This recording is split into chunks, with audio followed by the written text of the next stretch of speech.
Bismillah, alhamdulillah, wassalatu wassalamu ala rasulillah wa ala alihi wa sahbihi wa mawalah amma ba'd. Rabbi shrah li sadri wa yassir li amri wa hlul 'uqdatam min lisani yafqahu qawli. Teman-teman sobat Jovisa dimanapun teman-teman berada, patut kita syukuri ya bahwa hari ini di tanggal 24 Agustus ya, kita senantiasa masih Allah berikan kesehatan, waktu yang cukup gitu ya untuk kita belajar yang senantiasa daripada apa yang kita ikhtiarkan ini merupakan bagian dari ikhtiar kita untuk beribadah, mempelajari berbagai macam hal khususnya terkait ilmu agama yang tentunya kita berharap bahwa dari apa yang kita pelajari ini menghadirkan pahala yang begitu banyak untuk bekal kita pulang nanti ke akhirat gitu ya teman-teman.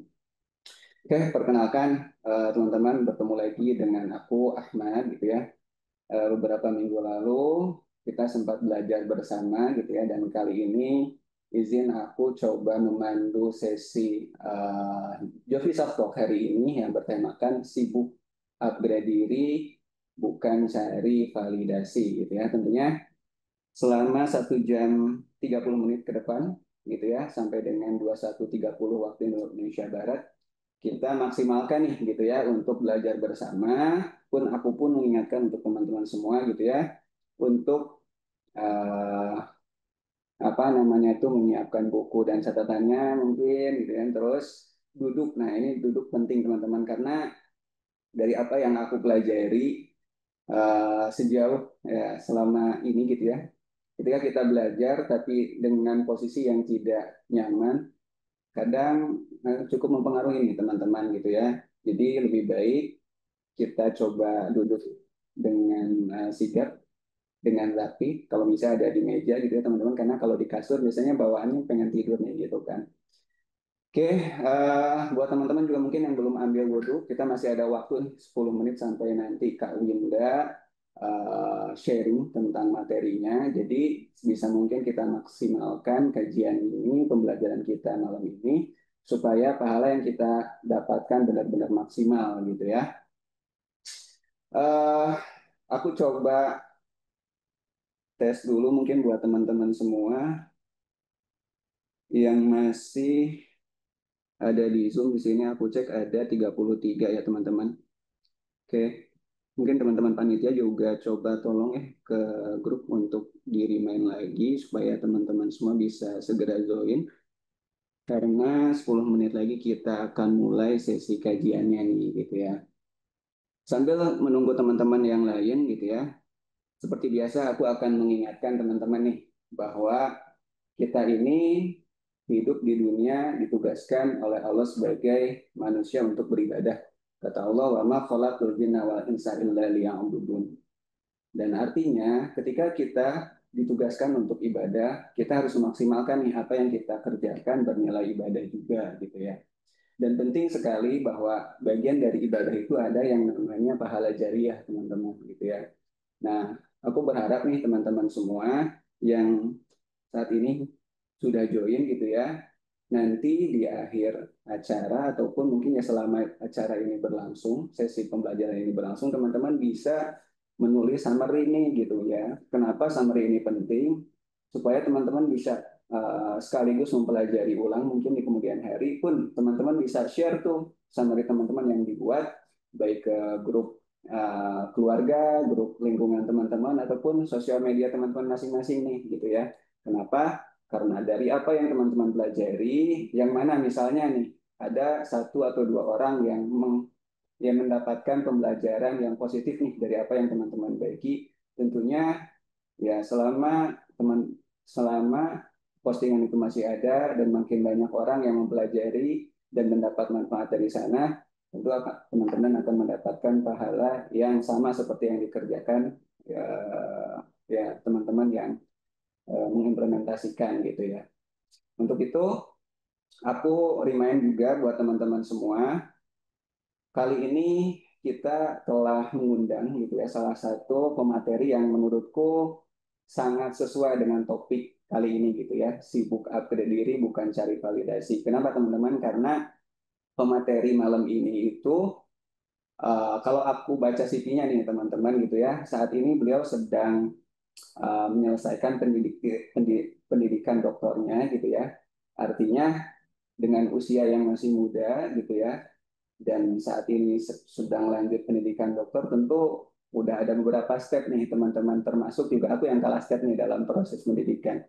Nah, perlu kita sadari bahwa ketika kita ingin memaksimalkan apa yang kita pelajari tentang ilmu duniawi ataupun ilmu agama, bahwa kita harus pastikan bahwa itu bisa bermanfaat, teman-teman. Nah, Kak Winda Aprilia yang insya Allah nanti akan mengisi sesi materi malam ini, itu selain dikenal sebagai akademisi, tadi beliau juga aktif di lingkungan yang mana kalau aku pelajari, mungkin izin Kak Winda gitu ya, Kak Winda ini termasuk hal yang sangat bermanfaat di lingkungan gitu ya. Nah, perlu kita pelajari juga bahwa nanti mungkin kita bisa ambil pelajaran nih dari sharing pengalamannya Kak Winda di lingkungan, di pendidikan gitu ya, termasuk juga di dunia literasi ini teman-teman. Beberapa waktu lalu kita juga pernah belajar bahwa ya data menyatakan di Indonesia ini tingkat literasinya sangat rendah teman-teman, di bawah 1%. Dan di belakang layar ternyata ada Kak Winda nih yang berjuang untuk apa namanya itu ya menaikkan tingkat literasi di Indonesia khususnya. Dan aku pikir ini pekerjaan bukan untuk Kak Winda aja teman-teman, dan tentunya ini juga PR untuk kita semua sebagai teman-teman di Jovisa Community gitu ya. Kita bisa mulai dari lingkungan masing-masing untuk ya mulai untuk meningkatkan literasi mulai dari diri sendiri teman-teman gitu ya. Selanjutnya kita bisa mulai mengajak dari keluarga kita, teman kita, atau mungkin teman-teman yang aktif di komunitas lainnya juga bisa ya saling mengajak gitu ya, supaya Indonesia ke depan yang digadang-gadang apa namanya tuh ada bonus demografi gitu ya, benar-benar bisa memonetize gitu ya apa yang menjadi SDM saat itu, di mana mayoritas usia produktif itu benar-benar bisa bermanfaat gitu ya, khususnya untuk Indonesia, umumnya untuk dunia ke depan. Oke, teman-teman, sebelum kita lanjut ke sesi materi, mungkin ada baiknya kita coba maksimalkan juga pembelajaran kita malam ini dengan mempelajari salah satu ayat, yaitu Quran Surah Al-Furqan, yang nanti akan dibacakan oleh Kak Hasan. Mungkin aku cek dulu nih. Kak Hasan, Assalamualaikum warahmatullahi wabarakatuh. Waalaikumsalam warahmatullahi wabarakatuh. Mendengarkan kan suaraku ya, Jelas, jelas Kak Kak? Hasan. Oke, Dengarkan suaraku? jelas-jelas Kak. Mungkin nah Oke, teman-teman sambil menunggu juga sambil boleh nih gitu ya dibuka Al-Qur'annya, atau mungkin yang gampang nih oke. kita baca aja di layar gitu ya. Oke, tafadhol Kak Hasan, aku persilakan.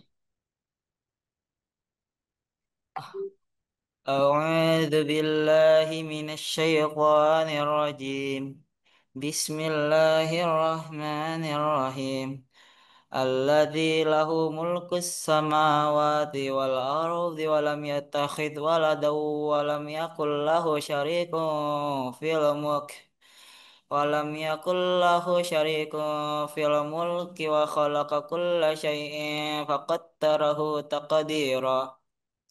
Artinya, yaitu zat yang miliknya kerajaan langit dan bumi, atau dia tidak mempunyai anak dan tidak ada satu sekutu pun dalam kekuasaannya. Dia telah menciptakan segala sesuatu lalu menetapkan ukuran-ukurannya dengan tepat. Maha benar Allah dengan segala firman-Nya. Sadaqallahul azim. Sadaqallahul azim. Semoga atas apa yang kita pelajari terkait ayat ini, khususnya nih di ayat pertama teman-teman, bahwa di Quran surah Al-Furqan ini Allah mengingatkan kita nih bahwa zat yang memiliki, bahwa Allah lah yang memiliki kerajaan langit dan bumi. Dan berkaitan dengan tema kita malam ini gitu ya, terkadang ya kita tuh disibukkan mencari validasi dari lingkungan gitu ya teman-teman, dari teman, dari sahabat, ataupun teman-teman yang saat ini sedang berikhtiar untuk menikah nih gitu ya. Terkadang juga kita disibukkan karena dunia yang fana ini mengaburkan pandangan kita, sehingga kita lupa nih bahwa sebenarnya yang sebaiknya kita cari validasinya adalah validasi dari Allah Subhanahu wa taala, Tuhan yang menciptakan kita, yang senantiasa memberikan rahmatnya, dan tentunya yang sangat penting tidak pernah akan mengecewakan kita semua teman-teman gitu ya. Oke, sebelum kita mulai teman-teman, aku juga ingin reminder buat teman-teman semua untuk follow sosial media Jurvisah di @jurvisah.id. Terus buat teman-teman akhwat juga teman-teman bisa follow di @solehahstory. Ada juga yang ketiga di Hazanah Network, dan yang terpenting nih buat kita terus update dan terus belajar dari konten-kontennya Kak Winda nih. Teman-teman juga bisa follow Instagramnya Kak Winda di @winda_aprilia. Oke, mungkin aku coba cek dulu. Oh, Kak Winda udah join. Assalamualaikum Kak Winda. Waalaikumsalam warahmatullahi wabarakatuh. Masuk nggak ya? Jelas, Suara. jelas Kak. Ah, Suaranya oh, jelas. Oke, siap. Kak Winda. Salam kenal. Aku Ahmad gitu ya. Aku salah satu leaders di komunitas ini yang insya Allah nanti akan membersamai Kak Winda. Mungkin selama ya 1 jam 20 menit lagi gitu ya waktu kita, tentang tema yang sangat menarik nih Kak. Sibuk upgrade diri, bukan cari validasi. Nah, aku pikir Kak Winda termasuk yang mengimplementasikan Kak, karena ya tadi dengan pendidikannya Kak Winda itu termasuk yang Masya Allah ya, terus berprogres gitu ya sampai saat ini ya, tadi seperti yang aku sampaikan di awal sedang menempuh pendidikan dokter gitu ya Kak Winda ya. Uh, suara suara Kak Winda gimana? Iya, Oke. iya betul sekali. Salam kenal ke Ahmad. Insya Oke, Allah. baik Kak. Mungkin kita doain ya teman-teman, semoga Kak Winda istiqomah gitu ya dalam belajarnya, termasuk diberikan kemudahan dalam proses penyelesaian pendidikannya gitu ya Kak. Eh, aku pengen tanya dulu sih Kak, mungkin sebelum kita mulai nih. Nah, Kak Winda ini kan termasuk yang saat ini lagi ngambil doktoral nih Kak. Nah, aku mungkin minta satu ini dulu kali Kak, motivasi gitu ya buat teman-teman semua nih. Kiranya yang saat ini lagi struggle di dunia pendidikannya, apa tuh yang harus kita apa ya pikirkan atau lakukan nih supaya teman-teman Jovisa ini lebih semangat seperti Kak Winda. Wah, Masya Allah pertanyaannya ya. Sebelum mulai langsung di ini ya. Karena mumpung masih banyak gitu Kak, karena biasanya kalau akhir kan agak nurun tuh. Oh, siap, siap, siap. Ini mungkin sebelum mulai materi ya, tadi ada satu pertanyaan dari ke Ahmad ya. Kayak mungkin intinya kenapa mesti semangat menempuh pendidikan ya, gitu ya. Yes, betul Kak. Mungkin kalau versi aku ya, kenapa sih kayak cewek capek-capek mau S1, S2 kemarin juga S2-nya itu sambil profesi, kemudian lanjut lagi setelah S3 apa gak capek-capek gitu. Kalau aku sendiri motivasinya bagaimana apa yang aku lakukan itu ketika aku nanti punya mimpi gitu ya. Aku tuh salah satu prinsip dalam hidup aku, jangan pernah takut punya mimpi yang besar karena punya Allah yang maha besar. Itu salah satu prinsip aku. Jadi bagaimana hidup aku itu set goals gitu gimana kalaupun kayak melihat ya keadaan Indonesia saat ini dan apa yang ada di sekitar kita gitu ya.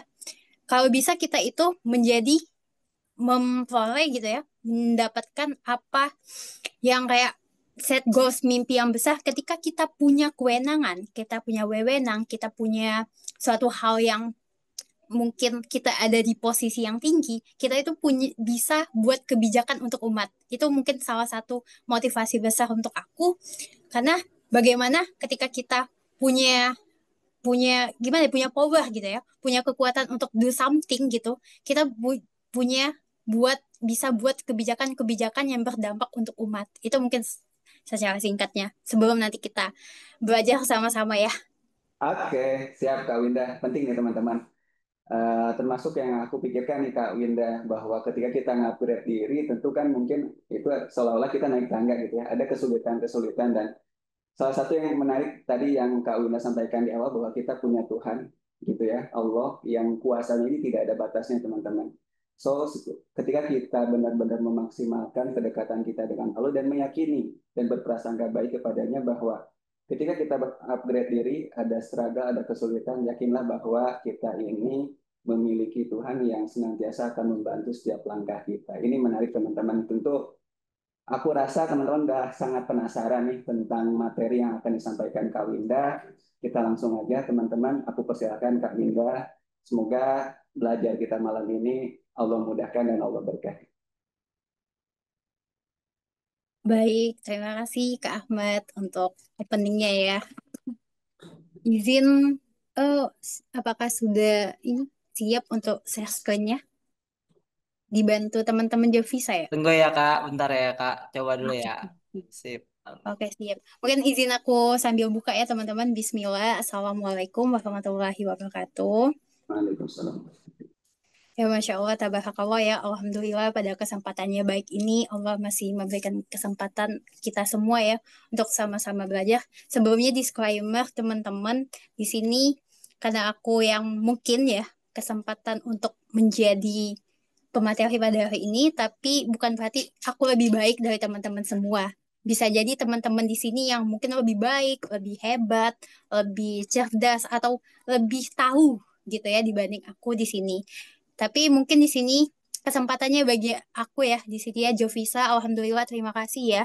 Terima kasih untuk kesempatannya sekaligus juga ngasih materi ya, tema yang sangat luar biasa ini untuk aku sekaligus juga sebetulnya jadi jalan ya, jadi jalan, jadi ruang refleksi tersendiri buat aku. Apakah apa yang aku lakukan, apa yang aku usahakan itu semata-mata karena Allah atau ada sesuatu gitu. Jadi kalau dalam prinsip hidup aku itu help me to help you. Jadi tolong aku untuk membantu kamu. Jadi kebetulan kemarin itu Jovisa kontak itu di DM. Alhamdulillah, terima kasih sudah memberikan kesempatan hari ini untuk belajar sama-sama dengan teman-teman semua. Jadi lagi-lagi di sini disclaimer, jadi bukan aku yang lebih baik dari teman-teman semua, tapi ini adalah ruang belajar ya untuk kita sama-sama. Bisa jadi teman-teman aku hari ini teman-teman dengerin aku hari ini tapi bisa jadi besok-besok mungkin aku yang akan mendengarkan teman-teman semua. Jadi izinkan aku pada malam ini untuk sedikit sharing tentang apa sih POV mungkin ya sudut pandang dari aku pribadi tentang upgrade diri itu seperti apa. Kemudian apa yang kita lakukan, apa yang kita ikhtiarkan selama ini bukan untuk mencari validasi, tapi seperti kata Kak Ahmad itu tadi ya, untuk semata-mata karena Allah Subhanahu wa taala, bukan cari validasi tapi untuk sang ilahi. Sebelumnya seperti yang sudah diperkenalkan ya oleh Kak Ahmad tadi ya. Perkenalkan teman-teman, nama aku Winda. Salam kenal untuk teman-teman semua. Saat ini domisili aku di Palembang, di Sumatera Selatan ya. Kalau nggak salah ada ini salah satu anggota Jovisa itu Kak Tika ya kalau nggak salah ya. Ya di kota Palembang juga. Jadi aku teman beliau kebetulan di kota Palembang. Pada saat ini, tadi sudah disampaikan juga saat ini insya Allah ya sedang belajar juga teman-teman sedang belajar di Universitas Negeri Yogyakarta di Jogja menempuh pendidikan S3. Mohon doanya teman-teman semua kalau aktivitas saat ini sebagai akademisi, kemudian juga kebetulan aku tuh salah satu yang aku suka itu menulis dan bisnis. Nah, jadi kebetulan saat ini sedang merintis bisnis. Kalau teman-teman lihat di IG aku, itu ada lembaga penelitian dan pengembangan pustaka cendekia, kemudian ada Winda Aprilia Institute, kemudian ada restoran juga, ada yayasan juga ya. Itu salah hal-hal yang mungkin aku ikhtiarkan gitu ya sebagai hamba Allah gitu. Itu sedikit tentang aku. Mungkin kalau teman-teman ingin berteman bisa follow tadi sudah ya, sudah ada di pesan ya oleh teman-teman panitia pasti aku follow back. Kita temenan sama-sama dan belajar sama-sama. Oke, pada malam ini ya temanya sangat-sangat mind blowing ya tentang upgrade diri bukan cari validasi. Mungkin bisa next kakak panitia. Nah, berkenaan dengan upgrade diri ya, lagi-lagi tadi ya, buat aku trigger buat aku kayak mind blowing juga ya dalam menyusun materi ini gitu ya. Sebetulnya apa yang sudah diusahakan, apa yang sudah diperjuangkan, apa yang sudah diikhtiarkan gitu. Apakah betul-betul ya semata-mata karena Allah Subhanahu wa taala atau ada hal lain gitu ya. Jadi ini menjadi sarana refleksi tersendiri buat aku. Sebelumnya sebelum kita lanjut untuk materi selanjutnya, ini juga jadi salah satu pertanyaan penting ya buat aku. Untuk apa sih kita hidup? Mungkin teman-teman bisa tulis di kolom chat. Tadi sebetulnya sudah di-spill juga ya oleh Kak Ahmad ya, dikit-dikit ya, tentang mungkin Kak Ahmad juga punya ini ya, punya wawasan yang lebih tentang upgrade diri dan bukan cari validasi ini. Tapi mungkin di sini izinkan aku sedikit berbagi lagi-lagi tentang POV aku. Untuk apa sih kita hidup? Menurut teman-teman gimana? Untuk apa kita hidup? Abdi Allah, Masya Allah. Ibadah Kak, Masya Allah. Aku yakin sih teman-teman yang join di Jovisa ini adalah teman-teman yang sangat luar biasa ya. Yang dalam ibadahnya, kemudian kebermanfaatnya, kemudian semangat belajarnya ya. Aku yakin sangat-sangat luar biasa teman-teman di sini, mungkin melebihi aku pribadi ya. Jadi lagi-lagi untuk apa sih kita hidup gitu ya?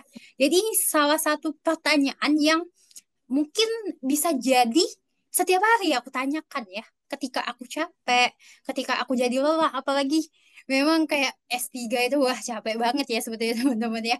Kemudian dengan segala rutinitas kayak kerja, kemudian ngurusin yayasan, kemudian aku juga ada bisnis dan lain sebagainya kayak capek gitu ya. Untuk apa gitu capek-capek gitu di dunia ini? Untuk apa sih aku hidup? Jadi kayak ini nih setiap hari aku tanyain ke dalam hidup aku, ke dalam diri aku. Untuk apa sih hidup gitu ya? Jadi mungkin teman-teman di sini juga sudah paham ya bahwasanya boleh next Kak, bahwasanya kita ini di dunia kayak analoginya seperti peta ya, peta hidup ya. Kehidupan kita itu peta kehidupan gitu ya. Jadi kemarin aku baru ikut sebuah kajian yang ustadznya itu menyampaikan, katanya, apa sih yang diciptakan pertama kali di dunia ini sebelum ada manusia gitu ya. Jadi yang Allah ciptakan itu pertama kali itu pena, kata ustadz itu. Jadi pena itu untuk apa? Untuk menulis gitu ya. Untuk menulis dari kita lahir sampai kita nanti di akhirat itu sudah tertulis ya teman-teman. Bagaimana dunia ini kayak semacam kendaraan, wadah untuk kita. Bagaimana nanti ujungnya pasti kita akan kembali. Ujungnya pasti kita akan pulang ya. Ujungnya kita pasti akan sama-sama kita tahu kita pasti akan meninggal gitu ya. Jadi dia lagi-lagi buat aku refleksi sendiri gitu ya. Untuk apa sih hidup ya? Untuk apa kita di sini gitu. Jadi kayak sudah disampaikan oleh teman-teman juga tadi di kolom chat, kemudian ada Kak Ahmad juga sudah menyampaikan, mungkin kita sama-sama tahu di sini ya, karena kita muslim ya, kita meyakini Al-Qur'an gitu. Salah satu ayat ada di Al-Qur'an itu Quran surat Az-Zariyat ayat 56 yang menyampaikan bahwasanya manusia hidup ya, dan aku tidak menciptakan jin dan manusia selain untuk beribadah kepadaku, kata Allah kan. Jadi apa sih guna kita hidup gitu ya? Itu semata-mata untuk apa? Untuk ibadah, untuk kembali, untuk kepada Allah. Jadi dunia ini cuma singkat banget ya. Dunia ini nggak abadi. Bahkan ada kisah ya. Jadi aku pernah baca kisah di zaman Nabi Nuh. Jadi ada seorang ibu-ibu itu yang menangis sejadi-jadinya karena anaknya meninggal. Jadi Nabi Nuh itu datengin ibu itu. Ibu ada apa? Menangis gitu ya. Sejadi-jadinya sampai nangis banget gitu ya. Ibu itu menyampaikan katanya. Katanya, anakku baru saja meninggal. Padahal umurnya masih sangat muda. Ibu itu menyampaikan. Masih sangat muda. Di garis bawahi masih sangat muda. Kemudian Nabi Nuh bertanya kepada ibu itu.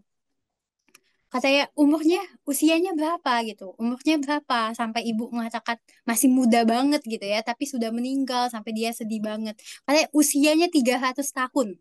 Bayangin teman-teman. Ibu itu bilang ini kalau 300 tahun itu muda. Masih muda banget. Kemudian disampaikan lagi oleh Nabi Nuh gitu. Wahai ibu gitu ya. Apakah engkau tahu ada umat yang hidupnya itu bahkan tidak sampai 60 tahun, tidak sampai setengahnya gitu. Tidak sampai setengahnya dari usia yang engkau sebutkan. Jadi ibu itu sangat terkejut, katanya. Ibu itu sangat terkejut melihat ada umat siapakah gitu yang hidupnya itu tidak, malah nggak sampai setengah dari yang dia sebutkan, nggak sampai 150 tahun gitu. Adakah umat itu, katanya? Jika aku menjadi umat itu, Itu tuh ngomongin kita. Nabi Nuh itu ngomongin umat Nabi Muhammad ya, yang usianya ya mungkin sampai batas 70, 80 ya, nggak sampai setengah ya gitu ya. Kemudian ibu itu berkata katanya, jika aku menjadi umat itu, maka aku akan menghabiskan seumur hidupku untuk ibadah, hanya untuk kepada Allah. Karena usianya singkat banget teman-teman. Apalagi sekarang ya. Jadi itu aja yang nggak sampai setengahnya itu bisa dikatain singkat banget, mudah banget. Apalagi kita ya, kadang kita dengar ada yang 10 tahun, ada yang 15 tahun, ada yang 20 tahun itu udah kembali gitu. Gak ada yang tahu usia. Bahkan dengan usia yang 300 tahun pun dikatain muda gitu. Apalagi kita gitu. Jadi memang kalau dalam kelas sholat Al-Hajj ayat 47 itu 1000 tahun di akhirat itu cuma 1 hari di dunia. Pada sedangkan kita itu gak akan sampai 1000 tahun, bahkan 100 tahun pun belum tentu kan kita sampai. Jadi kayak kata sebuah hadis kan nikmat dunia itu juga ibaratnya cuma setetes air di lautan. Jadi nggak ada apa-apa gitu. Jadi ujungnya kita juga bakal kembali gitu. Jadi ini salah satu hal yang selalu aku refleksikan dalam hidup setiap hari, untuk apa sih hidup? Untuk apa gitu ya? Boleh next, Kak? Jadi selalu melihat kembali untuk apa gitu ya. Selalu aku tengok kembali kotak, sebuah kotak kecil, sebuah ruang kecil gitu ya. Yang apa? Yang ketika kita buka apa sih?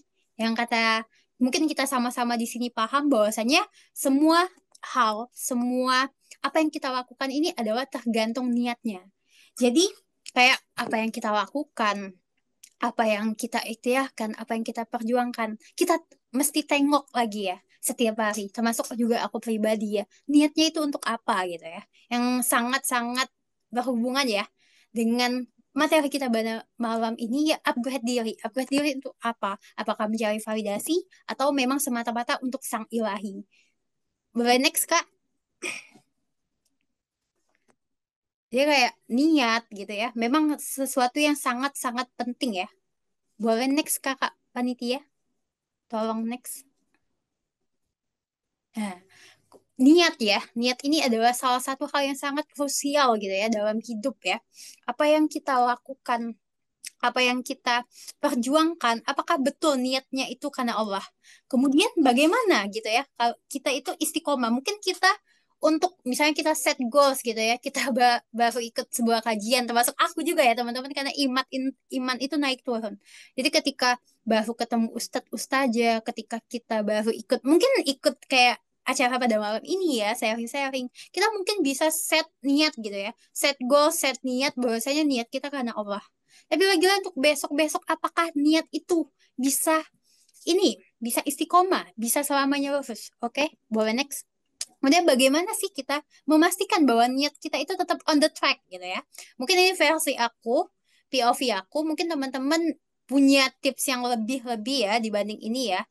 Izinkan aku di sini untuk sharing sedikit ya. Kalau POV aku gimana sih untuk menata niat itu ya? Ya, yang pertama menurut aku yaitu sadari tujuan hidup. Lagi-lagi yang sudah sering kita refleksikan, yang tadi yang pertama kali juga ya, yang sebelum-sebelumnya ya, sudah kita sama-sama kayak lihat lagi apa sih tujuan kita hidup, sadari tujuan kita hidup, ya semata-mata karena Allah. Memang dunia ini diciptakan cuma untuk sebagai senda gurau ya, permainan, cuma sebatas permainan, kayak fana dunia ini sementara. Jadi pastinya untuk menata niat itu pastinya kita mesti tengok lagi-lagi kotak itu. Apakah kotak bernama niat itu sebetul-betulnya hanya karena Allah. Jadi lagi-lagi sadari tujuan hidup kita hanya untuk ibadah, hanya untuk Allah Subhanahu wa taala. Kemudian yang kedua, seperti aku sampaikan, setiap hari bisa hampir setiap hari, bahkan dalam 1 hari itu bisa jadi berapa kali aku merefleksi ya, muhasabah untuk apa gitu ya. Saat aku capek, saat aku lelah, itu biasanya aku refleksi kembali. Untuk apa kita hidup, untuk apa tujuan hidup ini apa. Itu yang buat aku semangat gitu ya. Buat aku semangat, buat nge-trigger lagi kalau misalnya, oh ada sesuatu yang mesti aku perjuangkan. Karena surga itu sangat-sangat mahal, surga itu sangat-sangat tidak bisa ditempuh dengan hal yang sangat mudah karena memang surga itu sangat indah. Jadi pastinya dengan perjuangan yang sangat besar juga. Jadi kata dosen aku itu sesuatu yang besar itu harus dengan perjuangan yang besar juga. Jadi karena surga itu memang sangat indah, pastinya juga dengan terombang-ambingnya kita, mungkin naik turunnya iman kita, yang pastikan kita berusaha untuk menata niat itu setiap hari. Jadi perbarui niat setiap hari. Jadi kalau bangun tidur, biasanya aku itu kayak, ya Allah, aku hari ini meniatkan hidupku untukmu gitu ya. Belajar untukmu, kayak melakukan sesuatu untukmu, bekerja untukmu, apapun itu. Jadi profesi apapun, teman-teman, kayak ya semuanya itu karena Allah gitu. Semua profesi itu baik, semua hal itu baik. Kayak misalnya petani. Petani itu kalau misalnya diniatkan ya hanya untuk Allah ya. Setiap padi yang mungkin yang dia tanam, setiap tanamannya dia tanam, mungkin kayak jadi beras, kemudian jadi nasi, nasi itu jadi makanan, kemudian jadi energi untuk orang bisa beribadah dengan nyaman. Itu bayangin, pahalanya sangat luar biasa. Begitu juga mungkin dengan pendidik, ketika dia meniatkan niat dia datang ke sekolah, datang ke kampus untuk menyebarkan ilmu, begitu juga dengan dokter atau bisa jadi mungkin dengan profesi apapun itu, dia perbarui seniat setiap hari. Kemudian yang selanjutnya yaitu fokus pada manfaat. Lagi-lagi fokus di garis bawahi adalah manfaat gitu ya. Jadi kita lihat lagi apakah ilmu atau skill baru yang kita pelajari itu mendekatkan kita kepada Allah gitu. Apakah apa yang kita lakukan ini bermanfaat untuk halayak, untuk orang lain? Apakah hal yang mungkin kita sedang perjuangkan dengan mati-matian sampai capek-capek, sampai kayak kita begadang dan lain sebagainya itu mampu membuat kita mengingat Allah gitu. Jadi kayak fokus pada manfaatnya gitu. Manfaatnya bukan untuk pujian, bukan untuk validasi manusia, tapi bagaimana semua hal yang kita ikhtiarkan, kita perjuangkan itu lagi-lagi hanya mengantarkan kita kepada manfaat hanya untuk Allah Subhanahu wa taala. Kemudian selanjutnya yang keempat, tentu saja ingat selalu bahwa dunia itu fana. Mungkin teman-teman di sini juga aku yakin ya sudah pada fasih gitu ya. Secara teori tahu banget, termasuk aku juga ya. Kalau kita itu sebetulnya tahu gitu bahwa dunia ini fana gitu. Dunia ini cuma sementara gitu. Dunia ini kayak ya cuma cuma setetes buih di lautan gitu ya, nggak ada apa-apanya gitu. Jadi apa yang membuat kita bisa untuk istiqomah, apa yang membuat kita kayak bisa on the track gitu ya, tetap niat kita awal, kita tahu strong way kita di awal itu apa, ingat selalu bahwa dunia ini cuma fana gitu, apa yang mau kita kejar gitu ya. Kalau aku lagi capek-capek, ya Allah capek banget gitu ya, kadang kadang kalau nemu-nemu quotes ya di Instagram itu kayak tetaplah menjalani harimu walaupun sambil ya Allah ya Allah. Ya nggak apa-apa gitu ya sambil ya Allah ya Allah. Ya Allah capek banget gitu. Apa sih yang mau dikejar gitu. Ketika kita melihat lagi, oh ternyata, oh dunia ini fana, dunia ini sementara, apa sih yang mau dikejar? Ah, dunia semua gitu. Jadi itu yang membuat kita kayak, ya melakukannya itu memang karena Allah, kita kalaupun capek, ya ada sesuatu yang kita nanti, karena memang karena Allah gitu. Walaupun kita misalnya kita lihat lagi ternyata hal ini nggak membawa kita kepada Allah ya lepaskan gitu. Jadi ingat selalu bahwa dunia ini fana, dunia ini cuma sementara, dunia ini nggak ada apa-apanya. Itu yang membuat kita tenang gitu ya teman-teman. Wah tenang gitu ya. Apa yang aku lakukan ini kan cuma karena Allah. Berarti kalau aku gagal ya nggak apa-apa gitu ya. Kalau aku belum berhasil saat ini ya nggak apa-apa. Tapi poin pentingnya teman-teman sudah melakukan ikhtiar sebisa mungkin ya. Semaksimal mungkin, kemudian ingat kembali bahwa dunia ini fana. Kemudian yang kelima yaitu tentu saja perbanyak zikir dan muasabah ya. Lagi-lagi seperti nomor dua ya. Jadi muasabah ini hal-hal yang sangat penting ya kalau dalam hidup aku ya. Secara konteks aku pribadi, POV aku pribadi, muasabah itu sangat penting. Jadi biasanya aku terapin hari yang khusus gitu ya. Biasanya malam sih. Biasanya malam. Biasanya aku tuh buat to-do list ya. To-do list harian, mingguan, bulanan. Nah, dan setelah itu biasanya aku muhasabah gitu. Muhasabah sekaligus refleksi apa yang sudah aku niatkan gitu. To-do list itu apakah berjalan, kemudian niatnya karena Allah atau apa. Jadi kayak muhasabah, kayak zikir ya, zikir pagi dan sore itu tidak terlepas ya. Kalau bisa ya teman-teman alma sholat ya secara sederhana ya. Jadi itu mengingatkan kepada Allah gitu ya. Jadi kita selalu mengingat kembali, mengingat-ingat kalau apa yang kita lakukan, kita perjuangkan hari ini adalah hanya karena Allah.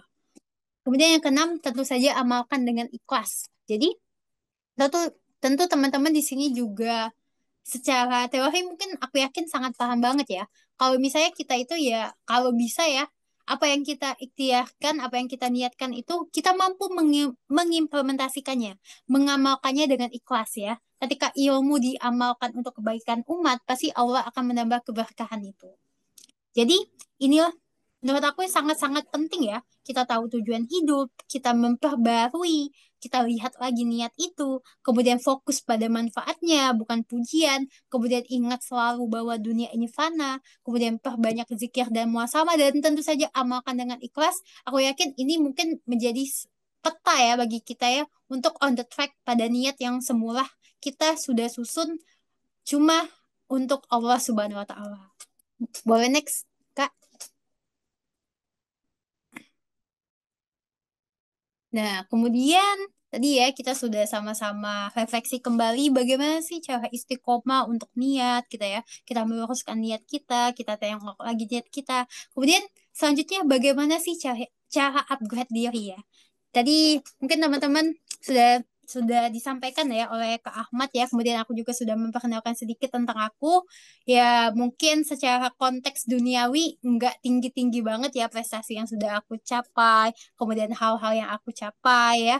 Mungkin nggak sehebat orang-orang di luar sana. Ataupun teman-teman di sini mungkin aku yakin ada yang lebih hebat dibanding aku. Tapi izinkan aku di sini ya teman-teman untuk kayak berbagi sedikit bagaimana sih cara upgrade diri versi aku ya. Jadi kalau aku itu selalu berusaha untuk meng-highlight dalam hidup aku yaitu akhirat utama, work-life din balance. Jadi bagaimana apa yang kita ikhtiarkan, apa yang kita lakukan itu adalah semata-mata karena Allah, jadi balance semuanya seimbang. Boleh next, Kak? Ya izin di sini, izin sharing upgrade diri versi Winda tuh gimana sih? Di sini ya teman-teman. Yang pertama tentu saja tetapkan strong why gitu ya. Tadi ya, yang sering kita bahas berulang-ulang ya. Jadi mungkin materi ini berulang karena memang niat itu bisa menjadi hal yang mudah banget goyah ya teman-teman.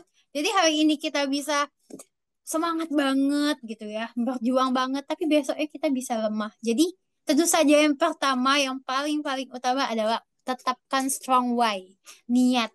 Niat karena Allah Subhanahu wa Ta'ala itu sangat sangat penting untuk kita tengok setiap hari. Jadi ini mungkin teman-teman sudah paham ya secara teori ya kalau niat itu memang sebuah, kalau dalam hidup aku ya sebuah kendaraan, sebuah peta lah, sebuah peta, sebuah cahaya yang menuntun. Kalaupun kita lagi di sebuah kegelapan, nggak bisa lihat apa-apa, nggak ada siapa-siapa, nggak ada penuntun, nggak ada orang yang bisa kita tanyain, nggak ada apa-apa yang bisa kita pegang.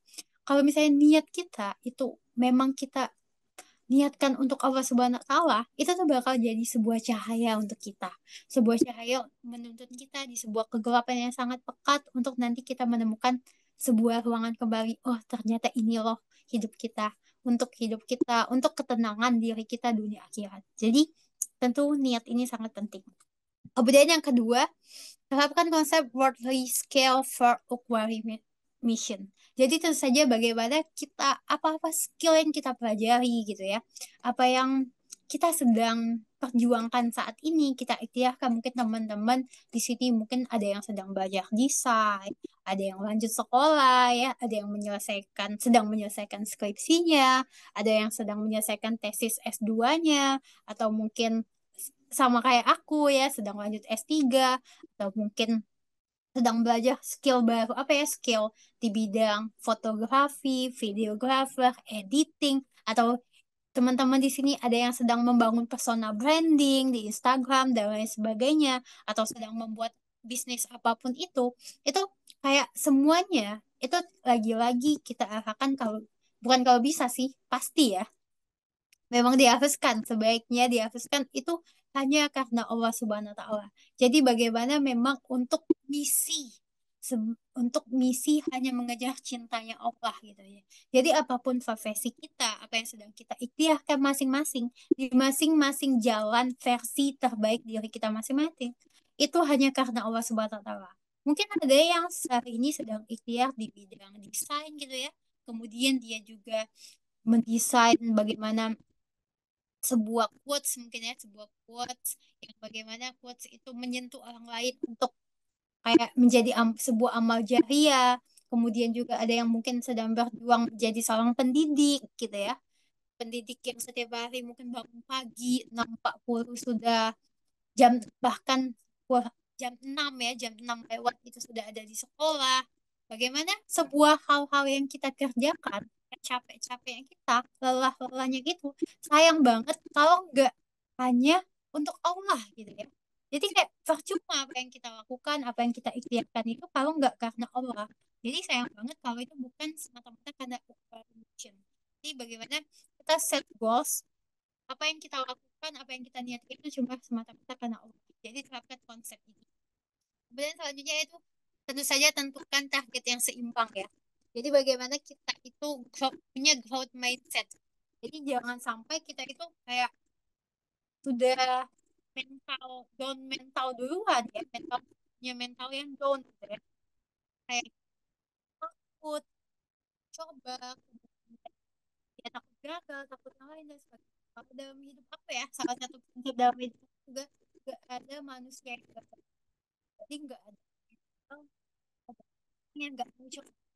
Jadi kalau kamu salah, semua orang yang mau mencoba, semua orang yang udah berusaha, udah berhasil, jadi bagaimana kita nanti mindset.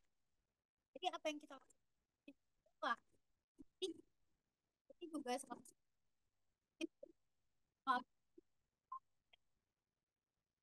Kak Winda, maaf Kak, aku potong suaranya kayaknya agak turun. oh iya ya. Mungkin mikrofonnya Oke. kayaknya deh Oh iya. Ini kalau saat ini masih kecil. masih kecil ya. Heeh. Halo tes tes Nah itu better. tes tes. Jelas nggak kak? Nah ini, Masya Allah, Alhamdulillah. Maaf ya, nggak lihat Oke di Kak, kolom chat. Oke, siap-siap izin ngelanjut ya, teman-teman. silakan Kak. Oke, siap. Jadi, izin ngelanjutin, mohon maaf ya, teman-teman. Tadi sempat ini ya, nggak jelas ya suaranya ya. Keasikan ngomong. Jadi, tadi sampai di growth mindset ya, teman-teman. Jadi, bagaimana kita nggak takut untuk mencoba ya. Walaupun nanti hasilnya apapun di depan sana. Kalau kata Ustazah ya, aku pernah dengar dari guru aku ya, katanya, kalau bagi orang yang beriman, bagi orang yang yakin sama Allah, gagal ataupun berhasil itu nggak masalah, bukan menjadi persoalan yang dalam tanda kutip menjadi sebuah masalah dalam hidup dia, karena memang yang dia lakukan itu karena Allah gitu. Jadi mau gagal, mau berhasil, mau apapun itu konteksnya ya tetap dapat pahala gitu. Atau kalau nggak pahala bersyukur karena kita tidak dapat gitu ya apa yang kita inginkan itu diberikan oleh Allah, atau pahala yang kedua yaitu pahala bersabar. Kita yakin, tetap yakin, kita selaku muslim kita selalu beriman bahwasanya Allah itu pasti memberikan yang terbaik gitu. Jadi nggak masalah gitu ya. Jadi mesti punya selalu growth mindset kalau misalnya kita yang penting mencoba. Yang penting kita sudah mencoba memaksimalkan apa yang bisa kita usahakan gitu. Jadi apapun hasil itu bukan urusan kita. Masalah hasil, masalah masalah ya hasil, kemudian juga apa yang diberikan Allah, kemudian apapun itu nggak jadi masalah dalam hidup kita karena tujuannya itu cuma karena bagaimana mencari ridho Allah gitu, keberkahan. Jadi apa yang kita berusaha untuk dapatkan itu bukan tentang hasilnya, tapi keberkahan dalam sebuah proses itu. Jadi trust Allah, trust your process. Kemudian gunakan waktu secara proporsional. Kalau dalam prinsip hidup aku ya teman-teman, bagaimana aku mengarahkan hidup aku itu untuk selalu belajar, bertumbuh, dan berdampak gitu. Bagaimana setiap hari itu aku niatkan untuk belajar, kemudian bagaimana aku untuk bertumbuh, kemudian tentu berdampak untuk orang-orang yang ada di sekitar aku. Itu bagaimana kita menggunakan waktu kita itu secara proporsional gitu ya. Jadi bagaimana kita itu kalau misalnya mungkin teman-teman di sini juga sudah paham ya set manajemen waktu gitu. Bagaimana kita ya semua yang kita lakukan ini ya untuk ibadah ya, kita misalnya kuliah, kita berangkat kuliah ya untuk ibadah. Kemudian kita kita bekerja ya untuk ibadah. Kita makan, bahkan kita makan pun kita niatkan untuk ibadah. Ya Allah, aku makan hari ini, aku niatkan supaya makanan yang mengalir dalam tubuh aku ini bisa aku gunakan nanti energinya, energi yang aku miliki nanti untuk beribadah kepadamu. Jadi apapun itu, apa setiap detak dan detik perjalanan hidup kita ya cuma semata-mata karena Allah gitu ya. Kita olahraga, ya Allah, aku hari ini olahraga, ya Allah. Aku niatkan dengan ketika aku olahraga, aku bisa mendapatkan tubuh yang sehat, di mana dengan tubuh ini Allah, aku bisa beribadah kepadamu, bisa ngaji, bisa sholat, bisa ya zikir dan lain sebagainya ya. Dalam tanda kutip ya, ibadah itu nggak hanya sebatas sholat, ngaji, dan zikir dan lain sebagainya, tapi setiap detak dan detik dalam hidup kita itu kita niatkan semata-mata untuk ibadah. Lagi-lagi tadi ya, yang kita olahraga, yang kita mungkin makan, yang mungkin kita nyuci atau apapun itu ya semuanya ibadah. Jadi jangan sampai kita punya mindset kalau misalnya kita itu nggak penting, kita itu nggak melakukan apa-apa. Misalnya nih, ada teman-teman di sini yang mungkin masih nunda dulu kuliah, mungkin mungkin baru tamat, kemudian nunda dulu kuliah, ataupun mungkin teman-teman di sini yang lagi struggle untuk cari pekerjaan atau yang lain sebagainya, itu bukan teman-teman itu nggak berharga ya, tapi teman-teman ya tadi setiap hal, setiap detak detik, setiap usaha yang teman-teman lakukan, walaupun teman-teman tidak melakukan mungkin pekerjaan yang dalam konteks yang diaminkan masyarakat itu mewah, hal-hal yang besar itu tidak jadi masalah. Karena ketika kita meniatkan hidup kita karena Allah, apapun yang kita lakukan ya itu semata-mata karena Allah. Kemudian ini yang nggak kalah penting ya teman-teman, bagaimana cara upgrade diri, tentu saja tentukan positive circle ya. Bagaimana kita, kalau teman-teman mungkin sudah sering kali dengar ya, kalau misalnya kita berteman dengan penjual minyak wangi, ya tentu kita akan dapat baunya juga. Kemudian ya pasti ya, ketika kita berteman dengan orang-orang yang soleh, soli, itu pasti kita akan nge-trigger diri kita untuk juga lebih baik. Jadi teman ini ya, lingkungan itu berdampak banget sih kalau dalam hidup aku ya.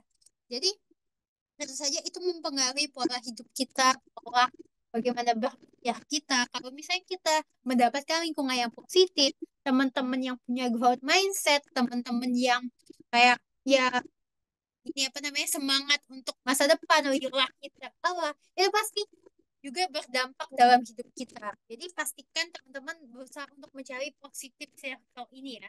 Lingkungan yang positif, lingkungan yang baik, lingkungan yang mau sama-sama maju.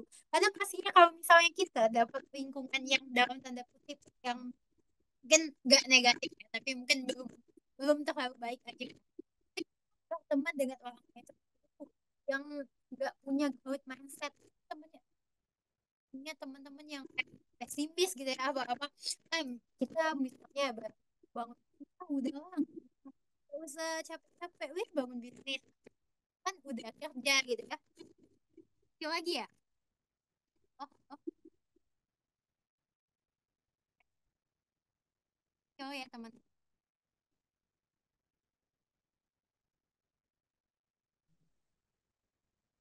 jelas Masih kecil, Kak.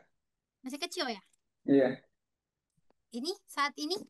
Nah, itu. Oh yang ini, Kurang clear. halo halo, tes tes 1 2 3. Nah, itu. Loud and clear. Ya izin ya ngelanjutin, ini soalnya nggak pakai AirPod. Oke, Oke Kak. teman-teman izin ngelanjutin ya, mohon maaf untuk ini. Jadi tadi ya sampai ke positif circle tadi ya. Jadi kalau misalnya kita punya temen yang apa-apa udah mental down duluan, pesimis duluan, itu pasti berdampak juga ya ke kita ya. Kayak, aduh Win, kamu kan udah kerja gitu ya, udah jadi ASN, udah dapat gaji yang cukup gitu ya untuk memenuhi kehidupan kamu. Untuk apa gitu capek-capek bangun bisnis, capek-capek kuliah lagi gitu ya. Kamu kan udah cukup, apa yang mau dicari gitu. Jadi kalau misalnya kita punya teman yang kayak gitu, itu tuh jadi kayak buat kita pesimis. Jadi pastikan lingkungan itu mendukung kamu gitu. Kamu cari sebuah lingkungan, teman-teman yang mau mendukung gitu ya.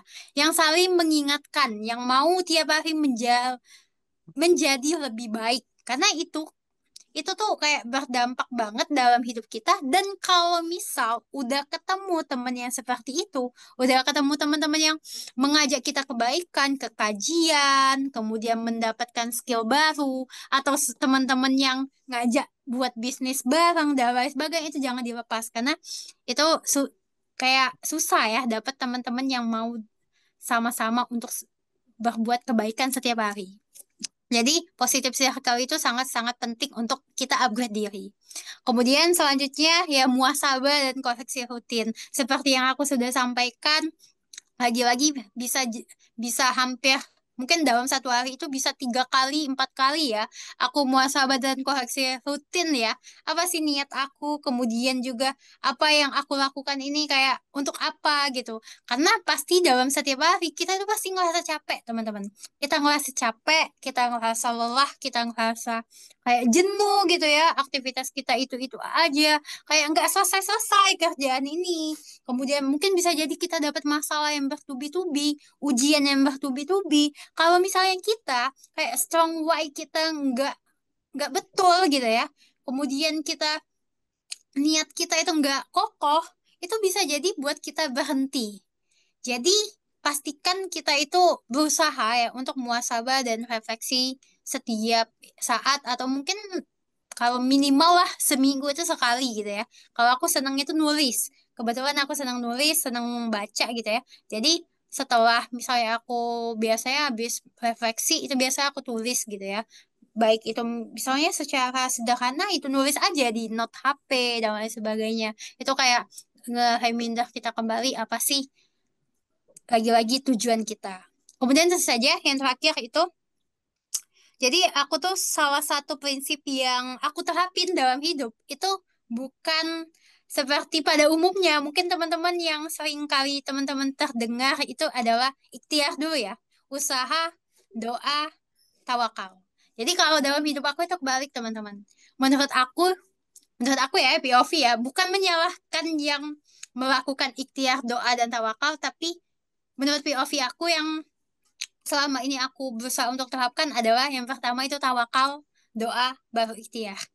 Jadi dalam prinsip hidup aku berusaha untuk selalu ingat, untuk selalu menerapkan bahwasanya aku itu hanya hamba yang lemah gitu. Hanya hamba yang lemah, hamba yang gak ada apa-apa, manusia yang lemah, manusia yang tidak bisa apa-apa, manusia yang gak punya apa-apa gitu. Selain aku punya Allah gitu, selain bersandar kepada Allah. Jadi kayak aku berusaha untuk menerapkan, kalau misalnya yang pertama kali itu berserah dulu, tawakal dulu, kita menyerahkan dulu kepada Allah. Jadi sebelum aku biasanya ya untuk do something, atau misalnya untuk mencapai sesuatu, atau simpelnya ikut lomba aja nih, ikut lomba. Jadi yang aku lakukan pertama kali adalah bagaimana tawakal gitu, menyerahkan kepada Allah. Ya Allah, aku nggak bisa apa-apa tanpamu. Aku nggak punya apa-apa tanpamu. Aku hanya hamba yang lemah, hamba yang doif, hamba yang tidak bisa melakukan apa-apa tanpamu. Maka tolonglah aku gitu. Jadi kalau aku pribadi teman-teman, yang pertama adalah tawakal dulu. Jadi bagaimana kita berserah kepada Allah, mengharapkan ridho Allah, dan apa yang kita lakukan ini memang semata-mata karena Allah. Jadi yang pertama kali adalah tawakal gitu ya. Tawakal, menyerahkan sepenuhnya, bergantung sepenuhnya kepada Allah. Jadi teman-teman, yakinlah kalau Allah itu sangat senang ketika kita menjadikannya tempat satu-satunya bergantung. Jadi bagi Allah itu senang banget kalau misalnya kita hambanya, hamba yang lemah ini itu datang sama Allah gitu ya. Ya Allah tolong ya Allah. Bahkan sesimpel kita kayak mau beli garam di warung aja, ya Allah tolong ya Allah, selamatkanlah aku gitu ya. Walaupun ya mungkin berlebihan gitu ya kalau misalnya kita dalam konteksnya ya wah ya beli garam aja mau minta tolong kepada Allah. Ya sekompleks itu teman-teman. Semua dalam hidup itu ya apapun itu ya minta tolong sama Allah gitu ya. Jadi kalau dalam hidup aku ya apapun, ketika aku ingin melakukan sesuatu, yang pertama kali aku lakukan adalah tawakal, berserah kepada Allah. Setelah itu berdoa, karena senjata mukmin, senjata seorang muslim itu saja berdoa gitu ya. ketika kita sudah berserah menyerahkan sepenuhnya kepada Allah, apa yang kita lakukan itu kemudian kita doa, ya Allah, tolonglah aku, ya Allah, temani temani hamba yang lama ini. Ya, jika ini memang terbaik menurutmu, maka berikanlah kepada aku gitu ya. Mungkin misalnya ketika kita ikut lomba itu ingin sebuah kemenangan, atau misalnya kita lagi ngelamar kerjaan, kita ingin dapat kerjaan itu, kita berdoa sepertinya kepada Allah. Kalau misalnya ya Allah, misalnya ini memang yang terbaik, maka berikanlah kepada aku. Tapi kalau misalnya memang ini bukan yang baik, maka berikanlah aku kelapangan dada untuk menerima ini, kemudian berikanlah yang terbaik dalam hidupku. Jadi sepenuhnya kita itu hanya mengandalkan Allah, dan yakinlah itu bakal dapat ketenangan yang sangat-sangat tenang, teman-teman. Nah, setelah tawakal, doa, kemudian bahwa kalau versi aku pribadi itu usaha gitu ya. Usaha sebisa mungkin yang bisa kita ikhtiarkan. Ya, setelah berserah, doa, ya kita usaha semaksimal mungkin. Ya, kalau misalnya lagi-lagi kalau Allah kasih berarti itu yang terbaik. Tapi kalau misalnya memang Allah nggak kasih, berarti itu ada hal lain yang Allah persiapkan. Kalau misalnya kita, mungkin teman-teman juga sudah baca ya, salah satu kalimat ini ya. Kalau misalnya katanya, kalau misalnya yang kamu inginkan terjadi, maka berbahagialah.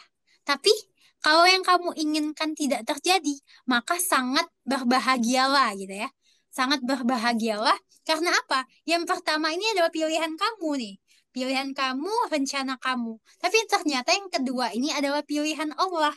Rencananya Allah. Jadi sangat seneng lah, sangat bahagia lah. Oh ternyata ya Allah terima kasih ya Allah. Walaupun belum dikasih, kita tetap terima kasih. Ya Allah, terima kasih. Ya Allah, mungkin rencanaku ini hanya kayak butiran debu gitu ya.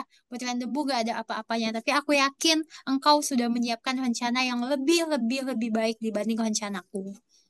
Jadi ini sangat-sangat penting ya teman-teman. Kalau versi aku ya, POV aku untuk upgrade diri ya.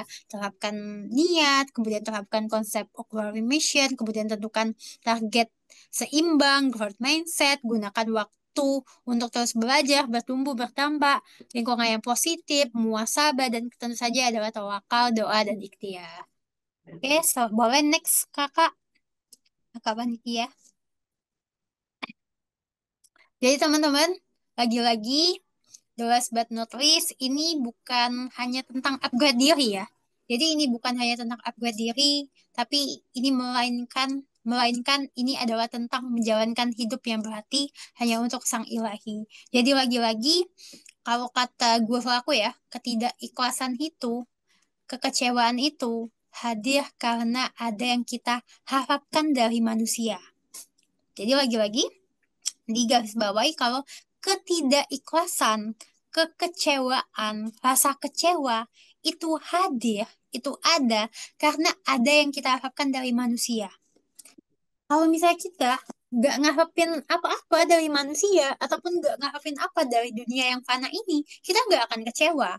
Ya disclaimer, ya pastinya ya manusiawi ya. Mungkin ketika kita gagal, kita ngerasa sedih, itu manusiawi. Tapi dengan tanda kutip, kalau misalnya yang kita lakukan itu karena Allah, kita nggak akan sedih itu berkepanjangan. Tapi kita ingat lagi tadi ya, set goals, set niat yang kita terapkan itu untuk apa gitu ya. Kita hanya melakukannya semata-mata karena Allah gitu. Bah, jadi apa yang kita lakukan itu nggak akan membuat kita kecewa, tapi bahkan kita akan tenang gitu ya, menjalani hidup tenang dengan tenang, dengan bahagia. Karena apa yang kita usahakan ini semata-mata karena Allah. Kapan Allah mengabaikan kita? Nggak pernah kan? Jadi memang semata-mata hidup ini hanya untuk Allah, untuk mencari ridho Allah. Kita tidak benar-benar kuat kalau bukan Allah yang menguatkan. Oke, next Kak. Jadi lagi-lagi teman-teman tetap semangat ya untuk selalu upgrade diri, untuk semata-mata menata niat hanya untuk Allah Subhanahu wa taala. Mungkin itu saya teman-teman yang mungkin bisa aku sampaikan ya sharing pada malam ini. Terima kasih, jazakumullahu khairan.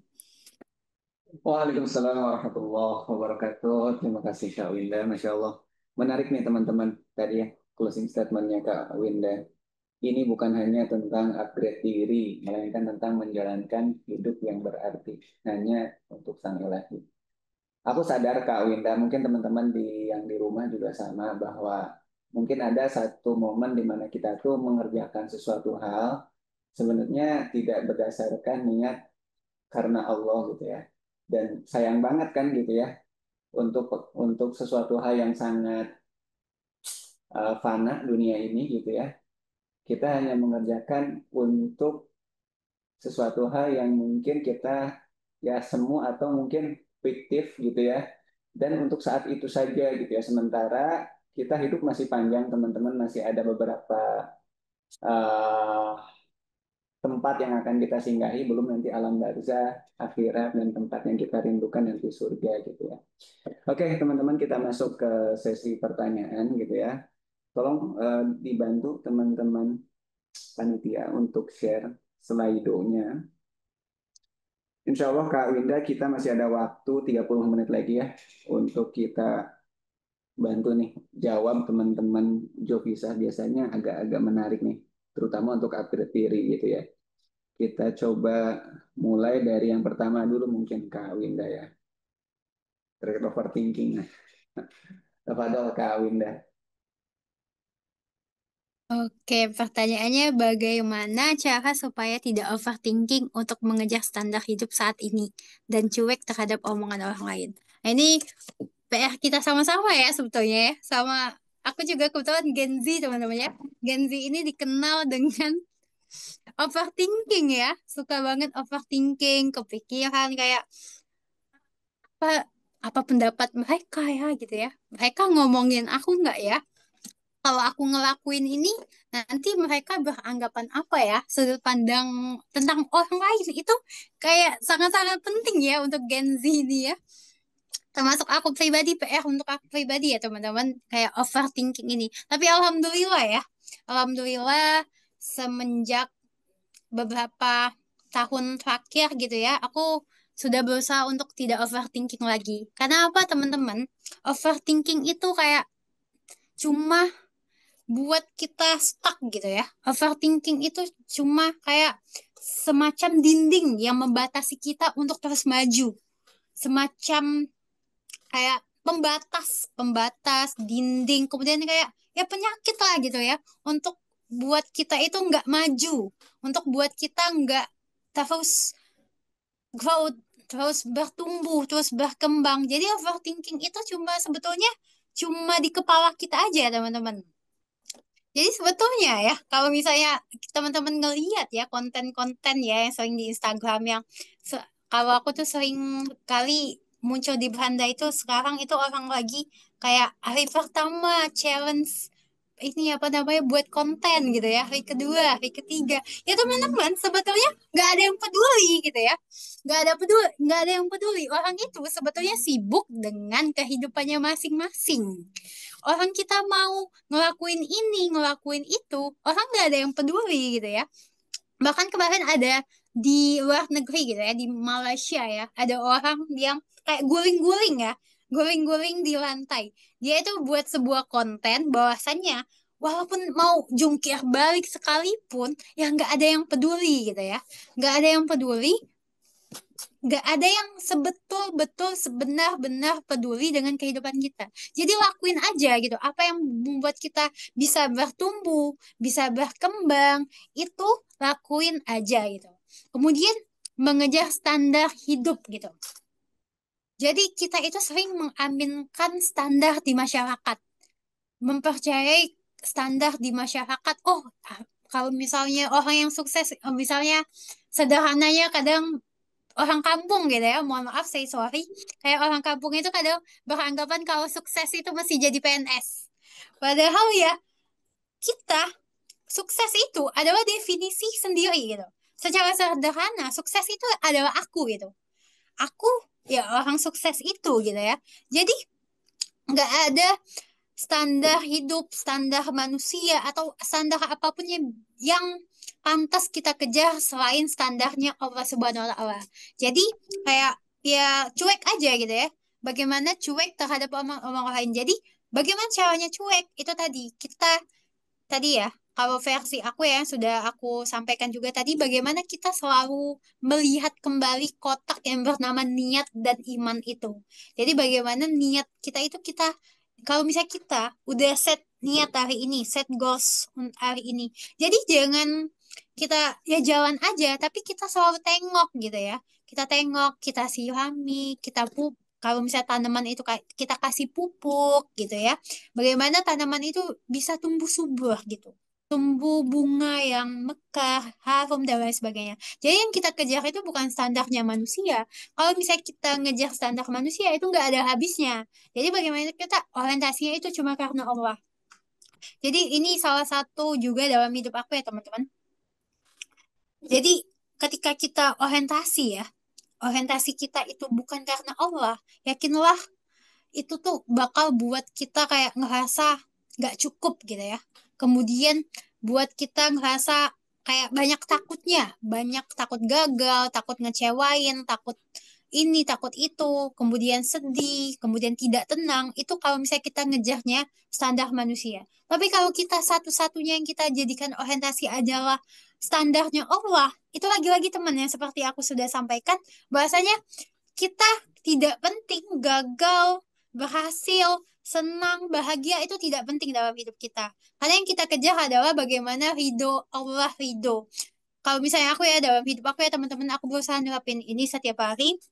Ya Allah, selagi Engkau ridho, selagi Engkau tidak murka, selagi Engkau ada keberkahan Engkau di sini ya Allah, aku nggak apa-apa gitu. Jadi kalau misalnya kegagalan ini ya Allah, kesedihan ini, kemudian apa yang aku dapatkan hari ini mungkin tidak sesuai dengan rencanaku, tapi Engkau ridho ya Allah, aku nggak apa-apa. Jadi, walaupun kita nangis saat ini ya, kita nggak apa-apa kalau selagi itu bukan nggak ada murka Allah. Kita nggak apa-apa, kita selalu nggak apa-apa selagi ada ridho Allah, ada keberkahan Allah di sini. Jadi lagi-lagi gagal berhasil itu bukan sebuah masalah dalam hidup kita. Kita nggak akan kecewa kalau misalnya satu-satunya orientasi kita hanya Allah. Jadi gagal berhasil itu dalam konteks orang yang beriman nggak ada. Jadi aku pernah ikut sebuah kajian, kalau misalnya bagi orang yang yakin sama Allah, bagi orang yang beriman, bagi orang yang muslim, nggak ada kata gagal, nggak ada gagal dan berhasil itu nggak ada. Tapi yang ada hanyalah proses untuk mencari ridhonya Allah. Jadi jangan pernah overthinking, jangan pernah berpikiran macam-macam, tapi yang penting kamu lakukan berusaha untuk ikhtiar untuk mendapatkan ridho Allah itu sangat-sangat. Terus usahakan itu semata-mata karena Allah Subhanahu wa Ta'ala. Jadi nggak perlu mengejar standar apapun, nggak perlu mengejar apapun di dunia yang fana ini, tapi kejarlah hanya ridho Allah Subhanahu wa Ta'ala. Itu yang pertanyaan pertama, Kak Ahmad. Oke, terima kasih Kak. Oke, teman-teman. Sebenarnya ini pertanyaan yang kedua mirip-mirip juga nih, di mana kegagalan ketidakpastian itu kadang membawa kita untuk overthinking ya. Dan penting juga tadi seperti yang Kak Winda sampaikan, bagaimana cara tetap on track gitu ya. Tentu kembali lagi pada why-nya itu sendiri teman-teman, sebagaimana materi yang disampaikan tadi. Terkadang kita ini menyimpang dari jalan itu karena kita nggak kuat di why-nya teman-teman. Gitu ya, sama seperti kita mau makan cuman belum lapar banget gitu, jadi dinantikan lagi makannya. Tapi kalau misalkan kita udah lapar banget, why-nya udah kuat banget, pasti kita akan tetap on track. Oke, aku lanjut ke pertanyaan yang ketiga ya, teman-teman. Nah, Kak Winda, ini kan kalau misalkan apa yang kakak sampaikan tadi itu udah dari bagaimana kakak menyampaikan, sesuai dengan CV-nya juga sangat semangat gitu ya, kayak semangat di saat kita udah capek banget sama hidup. Tentu dengan apa ya perjuangan kakak sampai saat ini, penting juga kita ambil pelajaran nih, gitu ya, dari pengalaman kakak bahwa beberapa momen di mana kakak lagi capek-capeknya gitu ya. Nah, gimana cara Kak Winda tetap happy gitu ya? Apalagi tadi sempat ada masukan-masukan buruk nih dari lingkungan sekitar. Ngapain sih Kak sampai bangun-bangun bisnis, bangun yayasan, terus sekarang lanjut pendidikan, belum juga kerja yang memang rutinitas sebagai apa? dosen mengajar gitu ya. Coba dong Kak Winda. Pertanyaan yang sangat mind blowing ya. Ini jadi refleksi juga dalam hidup aku ya. Saat kita udah capek ya tadi ya, saat kita udah capek, saat lelah, udah ngelakuin kayak sambil ya Allah, ya Allah, capek banget ya Allah gitu ya. Dalam hati kadang tuh ketika kayak di jalan gitu ya, macet dan lain sebagainya, Allah capek ya Allah, ya Allah. Itu tuh nggak apa-apa banget teman-teman. Jadi rasa capek, rasa lelah itu manusiawi. Kalau misalnya kata psikolog aku ya, kalau kita capek, kita lelah, itu nggak apa-apa. Emosi-emosi itu, rasa-rasa itu diterima, teman-teman. Jadi jangan sampai kita itu nggak ngevalidasi perasaan kita gitu. Jadi rasa capek itu manusiawi, tapi jangan sampai rasa capek itu buat kita berhenti. Jadi selalu aku garis bawahi kalau dalam hidup aku, ya Allah, memang capek ini manusiawi, tapi aku ada Engkau ya Allah, temani ya Allah gitu ya. Jadi kalau ditanya gimana sih Kak saat capek banget sama hidup, tapi bagaimana kita tuh ngerasa tetap happy, tetap tenang ngejalannya. Tadi ya teman-teman, satu-satunya indikatornya itu bagaimana kita mengarahkan semuanya lagi-lagi cuma untuk Allah gitu ya. Capek kita niatkan untuk Allah. Kalaupun kita pengen jeda, teman-teman. Jadi kalau dalam psikologi yang buku psikologi yang aku baca, teman-teman, nggak apa-apa kalau misalnya kita itu butuh jeda kayak misalnya aku tuh kadang juga nerapin gitu ya. Ya Allah, hari ini aku mau bermalas-malasan gitu ya. Tapi bermalas-malasannya dalam konteks ya, kalau kata guruku ya, ke sekufur-kufurnya kita, secapek-capeknya kita jangan pernah tinggalin sholat. Jadi dalam konteks yang bermalas-malasan juga ya, dalam konteks yang positif, kita tetap ibadah, kita tetap mengingat Allah. Tapi nggak apa-apa. Jeda itu lagi-lagi sangat-sangat nggak apa-apa. Kalau misalnya aku biasanya ketika aku sudah do something atau misalnya aku sudah kayak achieve sesuatu, mendapatkan sesuatu dan lain sebagainya, biasa aku terapkan kayak gitu ya, self reward lah gitu, self reward buat mengapresiasi diri aku pribadi. Oh nggak apa-apa hari ini Winda, kamu hari ini boleh istirahat gitu ya. Jadi jangan sampai kita itu toxic productivity. Bagaimana produktivitas yang kita lakukan itu toksik, teman-teman. Kalau misalnya kita istirahat, kemudian kita ngerasa jenuh, kemudian kita ngerasa capek, itu buat kita ngerasa bersalah, itu berarti toksik. Karena rasa capek itu manusiawi, karena kita manusia yang sangat-sangat terbatas. Kita butuh istirahat, kita butuh hiburan, kita butuh hal-hal yang membahagiakan gitu. Jadi, nggak apa-apa banget kalau misalnya mau jeda gitu. Kita kayak cari sesuatu yang buat kita bahagia. Kalau aku pribadi itu aku seneng kayak tadabbur alam. Jadi cari teman-teman yang mungkin teman-teman kalau misalnya ada yang mau muncak gitu ya, mendaki gunung, ada hobinya itu tadabbur alam, itu buat teman-teman bahagia gitu ya. Jadi nggak apa-apa banget lakuin. Atau misalnya ada yang bahagia dengan nonton, nggak apa-apa banget lakuin. Jadi semua hal itu kalau misalnya kita niatkan untuk Allah, lagi-lagi nggak apa-apa. Kita bakal tenang ngejalaninnya kayak tadabbur alam. Ya Allah, aku hari ini mendaki gunung, muncak gitu ya. Aku niatkan untuk menikmati apa yang Engkau hamparkan ya Allah di dunia ini. Alam yang sangat indah, kita bisa tadabbur alam gitu ya, melihat pepohonan, kemudian lain-lain ya. Kita bisa kayak mengingat kembali Allah. Lagi-lagi apa yang kita lakukan itu hanya untuk mengingat Allah. Kalaupun kita liburan, kita sepanjang jalan kita melihat pantai yang indah, melihat gunung yang indah dan lain sebagainya, itu mengingatkan kita kepada Allah. Jadi, bagaimana semua yang kita lakukan itu semata-mata cuma untuk Allah. Jadi, kalau misalnya kita capek, kita kayak nggak semangat, kita ngejalanin hidup sambil ya Allah ya, nggak apa-apa banget teman-teman. Tapi pastikan semua itu mengantarkan kita pada Allah. Jadi kita selalu tenang, kita selalu bahagia ngejalaninya. Karena lagi-lagi walaupun nanti ketika apa yang kita usahakan, apa yang kita perjuangkan ternyata tidak sesuai dengan planning kita, dengan apa yang sudah kita tulis, dengan apa yang sudah kita rencanakan, kita nggak dapat kekecewaan yang sangat-sangat buat kita down. Karena kita ngelakuinnya itu seneng. Yang kita lakukan, yang buat kita bahagia, itu bukan hasilnya. Tapi sebuah proses itu, proses sedemikian rupa, langkah demi langkah, detik demi detik yang kita ikhtiarkan, itu semata-mata karena Allah, kita udah bahagia gitu. Jadi kita nggak perlu bahagia itu tentang hasil, tentang orientasi hanya hasil di ujung sana. Apa yang didapatkan di ujung sana, misalnya kita ketika ikut lomba, yang jadi kebahagiaan kita gantungkan kalau misalnya kita menang, itu kita pasti akan menjadi manusia yang sangat capek, teman-teman. Misalnya kita indikatornya berhasil, misalnya kita mesti dapat pekerjaan yang gajinya 2 digit misalnya. Yakinlah itu bakal buat kita capek dan gak ada cukupnya dalam hidup. Tapi kalau kita orientasi adalah sebuah proses, proses ini adalah yakin kita proses ini berkah, mengantarkan pada yang rindunya Allah, kita tuh bakal selalu happy, bakal selalu bahagia ngejalaninya. Karena lagi-lagi satu-satunya orientasi hanya untuk Allah. Mungkin itu untuk pertanyaan kedua, Kak.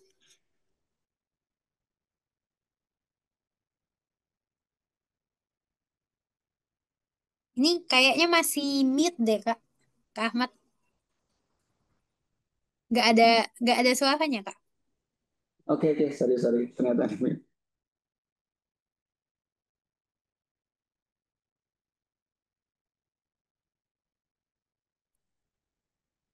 Masih ini, Kak. Kayaknya masih mute deh, Kak. aduh, tes, tes. Sudah masuk Ini ya? udah ada, udah. Oke, baik. Oke, terima kasih Kak Winda. Kita lanjut ke pertanyaan raise hand. Alhamdulillah ini ada Kak Ramadhani. Silakan Kak Ramadhani untuk disampaikan pertanyaannya. Eh, Assalamualaikum warahmatullahi wabarakatuh. Terima kasih kesempatannya, Pak Ahmad. Saya ada pertanyaan, Mbak. Ini lebih ke laki-laki gitu, Mbak. Gimana ya cara keluar dari lingkungan yang buruk gitu ya?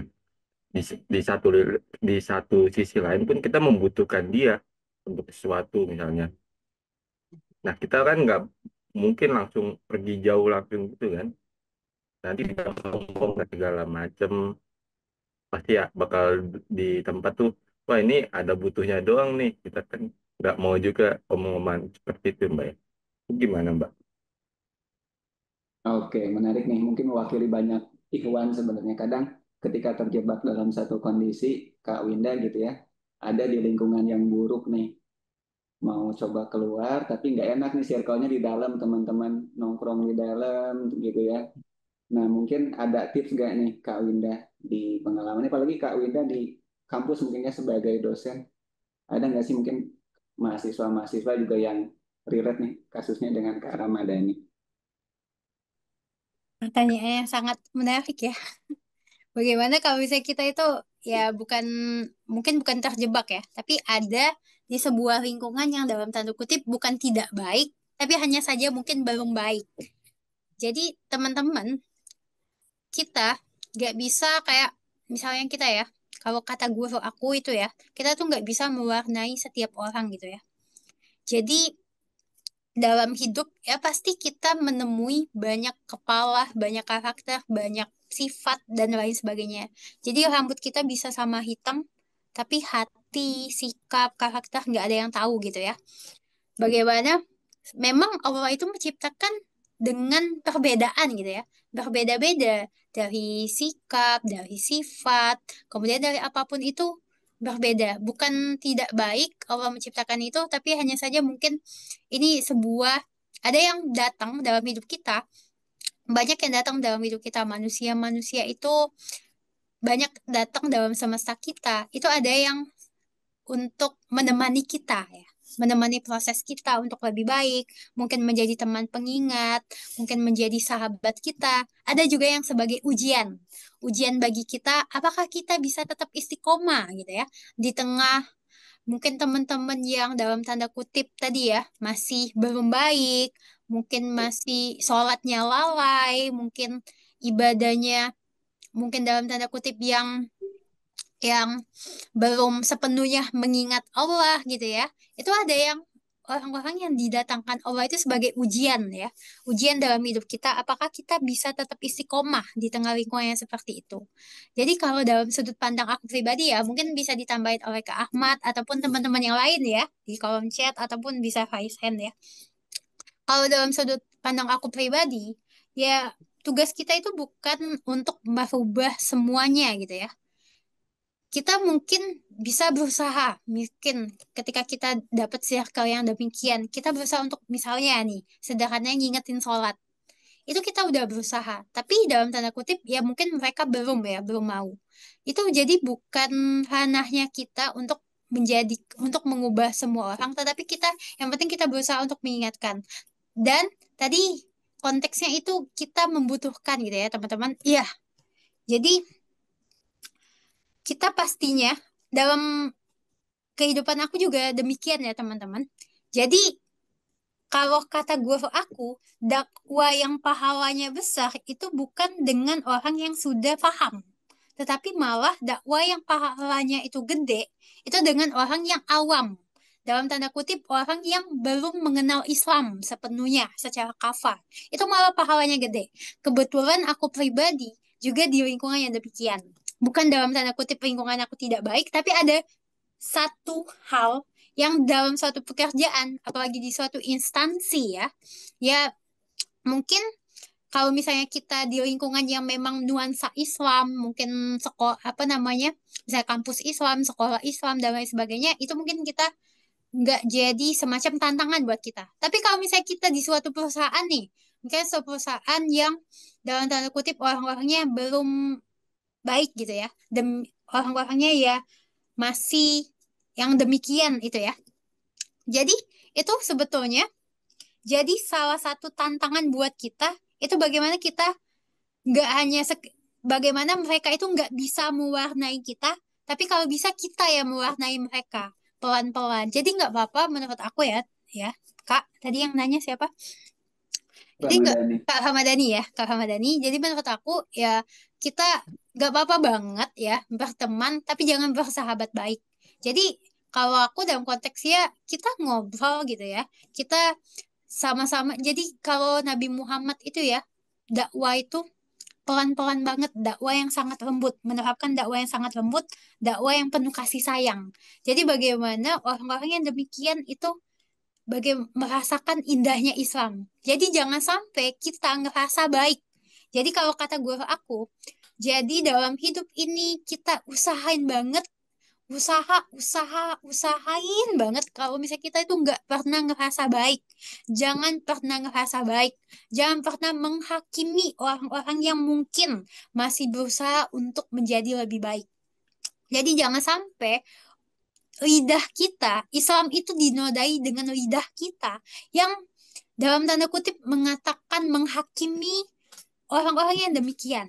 Jadi tetap berteman, tetap ngobrol, tetap ya dengan bercengkrama, apalagi misalnya kebutuhan profesional kerja ya teman-teman. Jadi tetap lakukan itu.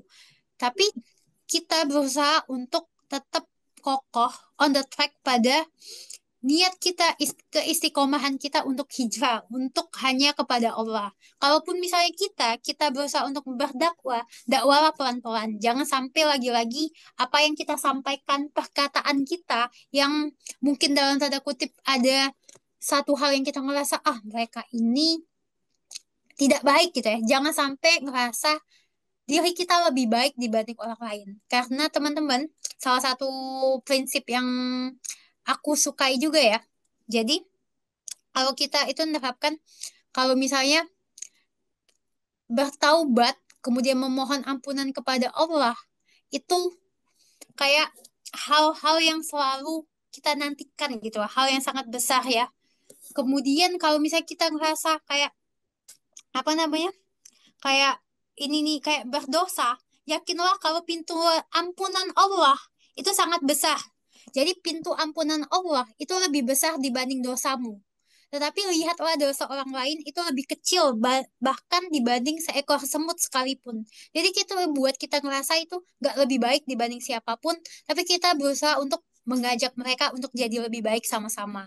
Jadi lagi-lagi Allah itu gak pernah minta kita jadi yang terbaik, tetapi Allah itu mau kita untuk jadi lebih baik setiap hari. Jadi nggak apa-apa banget, tetap berteman, tetap ya sama-sama untuk berproses. Kalau bisa kita mewarnai mereka, karena lagi-lagi dakwah yang pahalanya paling besar itu dakwah kepada mereka yang awam. Jadi bagaimana mengajak mereka pelan-pelan untuk kepada Allah. Jadi jangan sampai kita yang ikut mereka, tapi kalau bisa kita yang mengajaknya pelan-pelan. Kalaupun kita tidak bisa mengajak, ya tidak apa-apa, doakan. Karena senjata seorang muslim itu ya doa. Itu kalau dalam sudut pandang aku pribadi, Kak. Oke, terima kasih Kak Winda. Mungkin kalau dari aku, Kak Ramadhani, kita kan ini sama-sama cowok ya. Kalau aku sih kayaknya menganalogikan dengan eh, perahu, Kak Ramadhani gitu ya. Mungkin jika lingkungan itu diibaratkan sebuah perahu dan kita ada di dalamnya, dan perahu itu bocor gitu ya, lambat laun perahu itu akan masuk ke dasar laut gitu ya.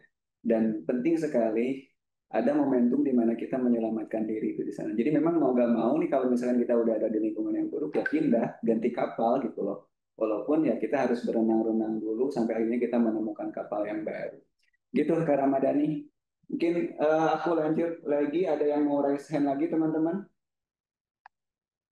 Silakan. Oke, Oke, aku balik ke Slido ya. Oke, pertanyaan berikutnya Kak Winda dari Anonymous. Kak Winda izin kenapa walau udah diniatkan karena Allah, tapi setiap melaksanakan sholat, oh ini spesifik nih Kak, terkait ibadah sholat. Rasanya kosong saja. Nah, mungkin bisa di-share pengalaman Kak Winda, pernah nggak dia ada di posisi ini? Oke, baik. Terima kasih ya buat pertanyaannya. Ini lagi-lagi mind blowing ya untuk aku pribadi ya. Ya, refleksi juga buat aku pribadi ya. Ya benar teman-teman ya. Kadang kita itu kadang merasa udah diniatkan, udah kayak berusaha untuk menata istiqomah, niat kita niatkan hanya kepada Allah. Tapi ada masanya di mana kita tuh ngerasa hampa, kosong, kayak ngerasa capek, kayak ngerasa sholat itu ya, sholat sekedar melaksanakan kewajiban. Tapi nggak ada sebuah ya dalam hidup kita kayak ngerasa sholat itu adalah sebuah kebutuhan ketenangan yang buat kita itu ngerasa nggak kosong. Itu teman-teman aku juga pribadi pernah ngerasain yang demikian ya. Jadi itu bukan, menurut aku pribadi itu bukan sebuah hal yang salah ya. Karena itu lagi-lagi manusiawi ya untuk merasakan yang demikian. Tapi ini sebetulnya bagus banget ya teman-teman. Ketika kita sadar kalau misalnya kita ngerasa demikian, itu berarti kita itu udah paham ya. Udah mencoba paham, udah berusaha untuk istiqomah lagi terhadap niat yang sudah kita tata itu. Jadi kalau misalnya aku pernah dengar ya, kalau misalnya kita implementasi dalam ibadah kita ya, kalau misalnya ketika kita dalam kehidupan kita itu kita masih dalam tanda kutip ngelakuin dosa, ngelakuin maksiat, kemudian hati kita tidak tenang, kemudian ya mungkin dalam tanda kutip kita melakukan apa yang tidak Allah sukai gitu ya, itu bisa jadi ada yang salah dengan sholatnya. Itu kata gue aku. Kalau misalnya kita masih ngelakuin maksiat, ngelakuin dosa, berarti kita lihat lagi, ada yang salah dalam sholat kita. Ada yang belum betul dalam sholat kita. Aku pernah juga ya nanya ini ya sama guru aku ya teman-teman. Bagaimana sih kita itu ngerasa kalau sholat itu bisa kayak ketenangan lahir dan batin husuk ya. Kalau kita tuh sholat dengan husuk gimana sih? Aku nanya sama guru aku ya. Ya katanya salah satu tips yang dia berikan bagaimana sholat itu adalah sebuah kebutuhan bagaimana kita itu merefleksi, menyelami, memaknai setiap bacaan sholat. Kalau misalnya dalam ini aja ya, apa duduk di antara dua sujud saja ya, Rabbi firli wa hamni wa jaburni itu ya. Itu bagaimana kita itu kayak meminta ampunan. Ya Allah, ampuni aku, ampuni dosaku. Ya kalau misalnya kita dalam tanda apa namanya setiap bacaan sholat itu kita selami, kita maknai kayak Al-Fatihah. Ini udah disclaimer teman-teman ya. Aku belum baik, aku enggak juga apa namanya nggak paham banget Islam itu bagaimana, tapi aku mencoba belajar, dalam tanda kutip aku mencoba belajar dan aku mencoba untuk mendengar dari ustadz ustazah di kajian itu katanya berusahalah untuk menyelami, memaknai setiap bacaan dalam sholat itu. Kayak Al-Fatihah aja kan ada salah satu terjemahnya, ya Allah tunjukkanlah aku jalan yang lurus gitu ya. Ihdinas syiratal mustaqim kan. Bagaimana setiap bacaan sholat itu, bacaan demi bacaan, itu membuat kita memaknai, memaknainya kalau itu tuh untuk Allah gitu ya. Jadi kalau misalnya itu sudah kita lakuin, insya Allah teman-teman, insya Allah sholat yang kita lakukan itu khusyuk dan tenang banget gitu.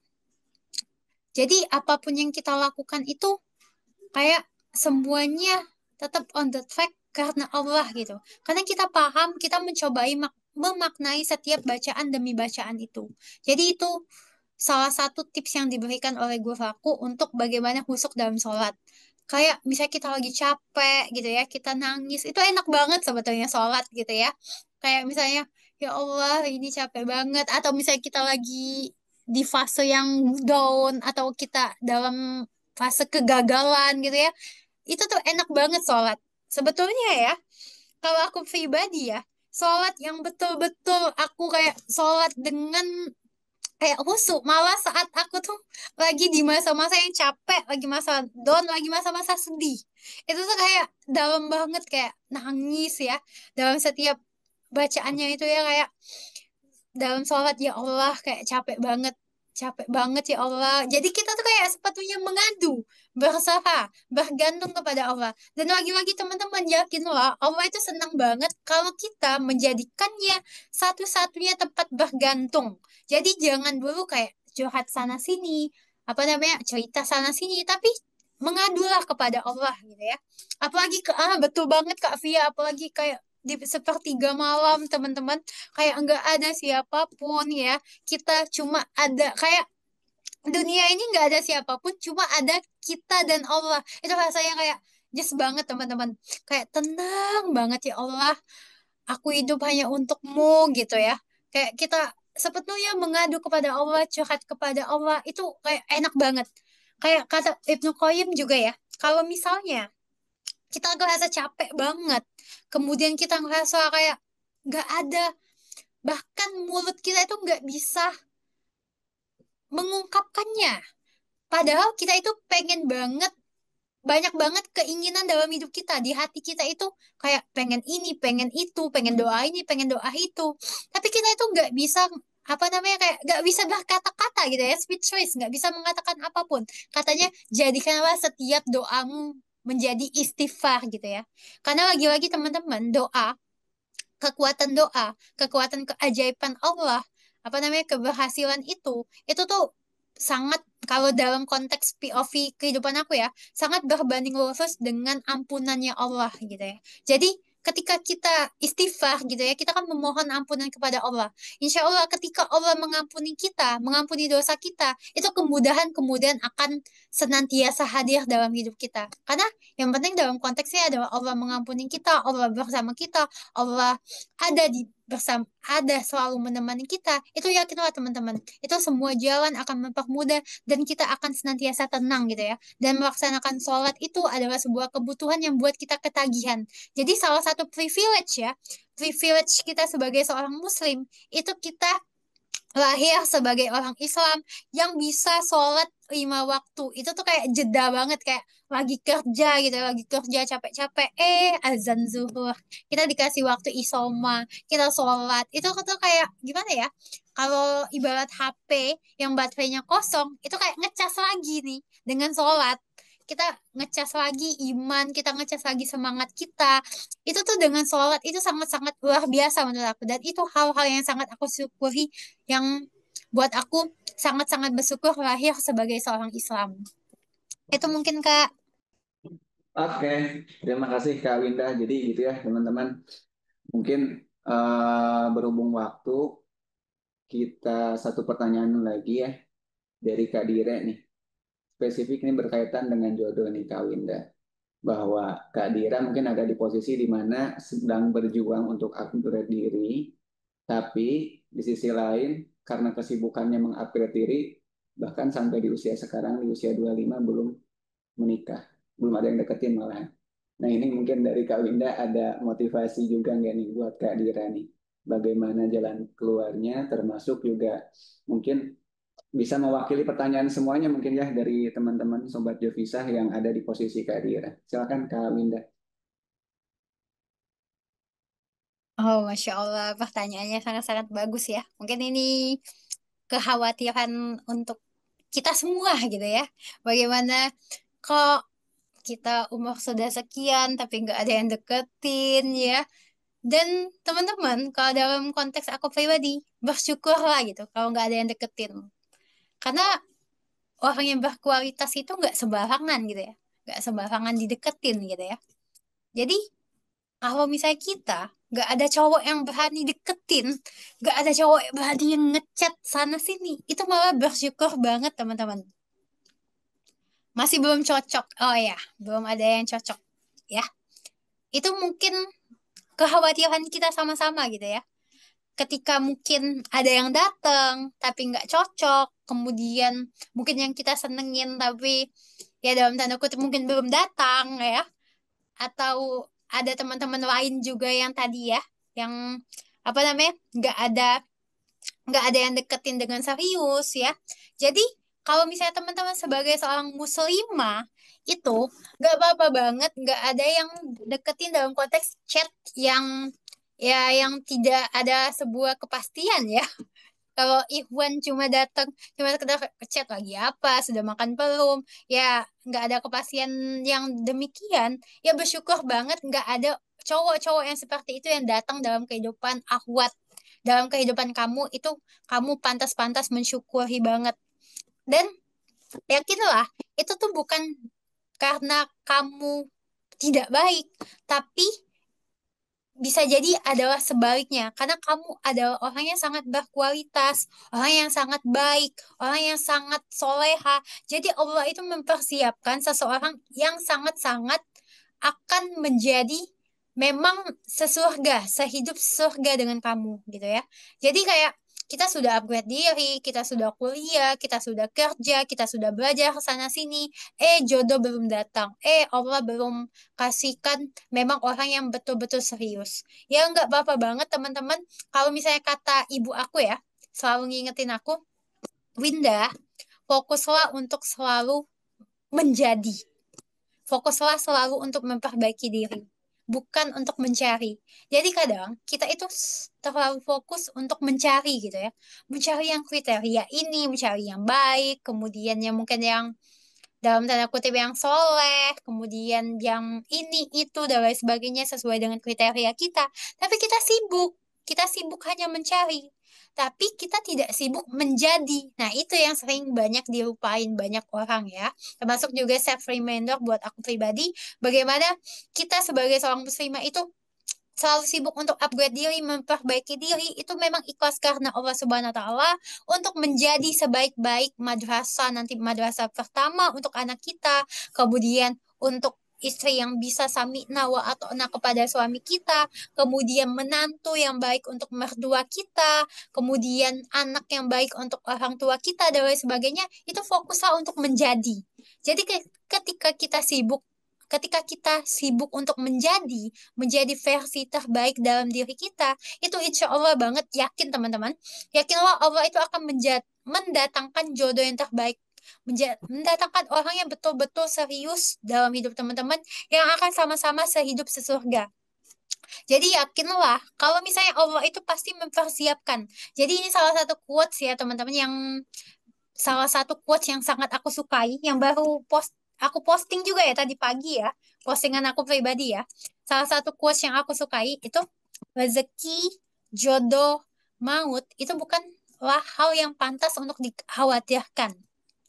Jadi rezeki, jodoh, maut itu adalah sesuatu. Ketiga-tiganya itu sudah diatur dan bahkan sudah tertulis dari bahkan sebelum kita diciptakan. Jadi yang perlu kita khawatirkan, yang perlu kita cemaskan, itu bukan tentang mendapatkan ketiganya, tetapi adalah proses keberkahan untuk menjemput ketiganya. Jadi bagaimana aku highlight proses keberkahan itu untuk ngejemput jodoh kita. Apakah kita menjemput jodoh kita itu dengan cara yang berkah, dalam tanda kutip tidak pacaran, dalam tanda kutip tidak ikhtilat dengan lawan jenis gitu ya.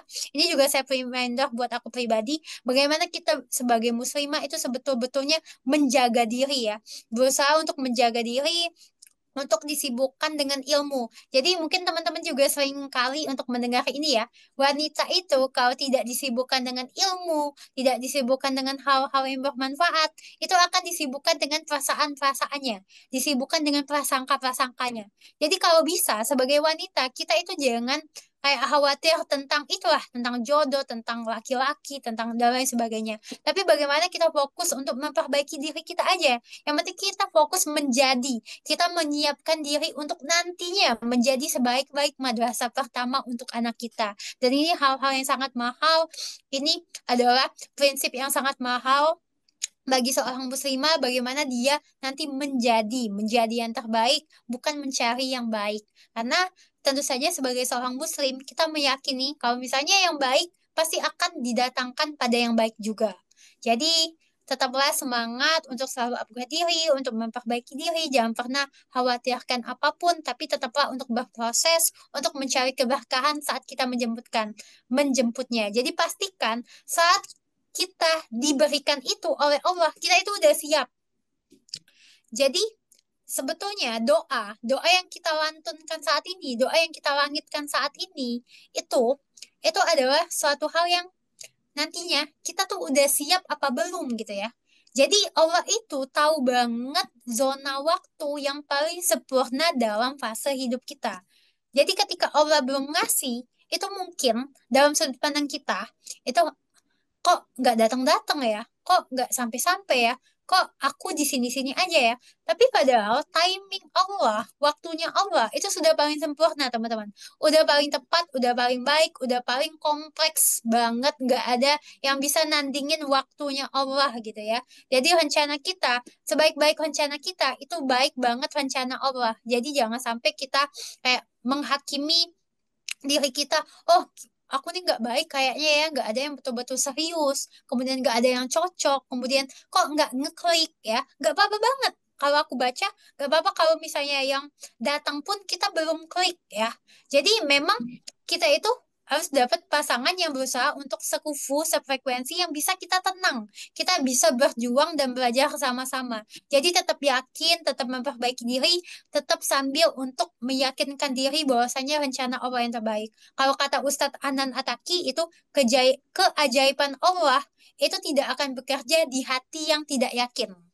Keajaiban Allah itu tidak akan bekerja di hati yang ragu. Jadi pastikan hati teman-teman tetap yakin, tetap beriman sebagai seorang muslim bahwasanya ya Allah rencanamu pasti yang lebih baik. Ya Allah rencanamu akan selalu lebih aku cintai dibanding rencanaku sendiri. Mungkin itu Kak. Oke, terima kasih Kak Winda. Pun aku juga minta maaf buat teman-teman semua. Masih ada beberapa pertanyaan sebenarnya Kak Winda, tapi berhubung waktu gitu ya, karena ya job visa ini juga dari seluruh Indonesia gitu ya, khawatir ada teman-teman yang di kita atau WIT disuruh kemalaman untuk istirahatnya. Tapi mungkin sekaligus aku juga berterima kasih ke Kak Winda karena telah mengisi sesi malam ini, pun juga mungkin di lain hari gitu ya, Kak Winda apabila ada waktu luang bisa ngisi kembali gitu ya. Sebelum kita tutup teman-teman, aku izin mungkin ada yang mau disampaikan dulu sebagai closing statement Kak Winda. Mungkin closing statementnya, jangan, Allah nggak pernah minta kita jadi yang terbaik, tapi tentu Allah mau kita untuk jadi lebih baik. Jadi teman-teman tetaplah yakin sama Allah, tetap yakin sama rencana Allah, karena kalau nggak yakin sama Allah, mau sama siapa lagi? Mungkin itu Kak, closing Oke, statement. siap. Terima kasih Kak Winda. Sebelum aku tutup, izin kita foto sesi dulu teman-teman semua. Aku minta tolong buat kakak-kakak panitia untuk bantu capture ya. Kita ada dua slide gitu ya. Oke, buat kakak-kakak Sobat Jovisa yang berkenan dipersilakan untuk open kamera gitu.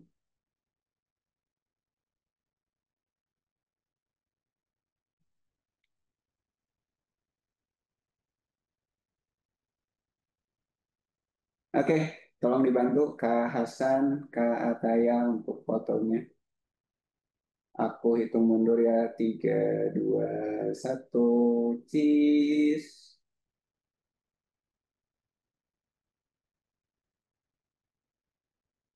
Oke, terima kasih teman-teman semua. Sekaligus juga aku pokoknya terima kasih banget buat Kak Winda gitu ya, dengan kesibukannya masih bisa menyempatkan sharing kepada kita semua teman-teman. Sekaligus juga kita ayo doakan Kak Winda teman-teman semua supaya pendidikannya lancar, ngajarnya lancar dan bisa sharing lagi ke kita di lain waktu gitu ya. Teman-teman, aku juga kirim link feedback di chat gitu ya. Mohon kiranya kepada teman-teman semua berkenan untuk mengisi link feedbacknya, bagian dari upaya kami di Jovisa Manajemen untuk memperbaiki sekaligus juga mungkin menyaring nih ide-ide berikutnya yang teman-teman berikan supaya bisa kita ramu menjadi materi-materi yang akan datang gitu ya. Sekaligus aku mohon maaf mewakili manajemen yang lain atas segala kekurangan dalam penyelenggaraan Jovisa Talk malam ini. Subhanaka Allahumma rabbana wa bihamdika asyhadu an la ilaha illa anta astaghfiruka wa atubu ilaik. Wassalamualaikum warahmatullahi wabarakatuh.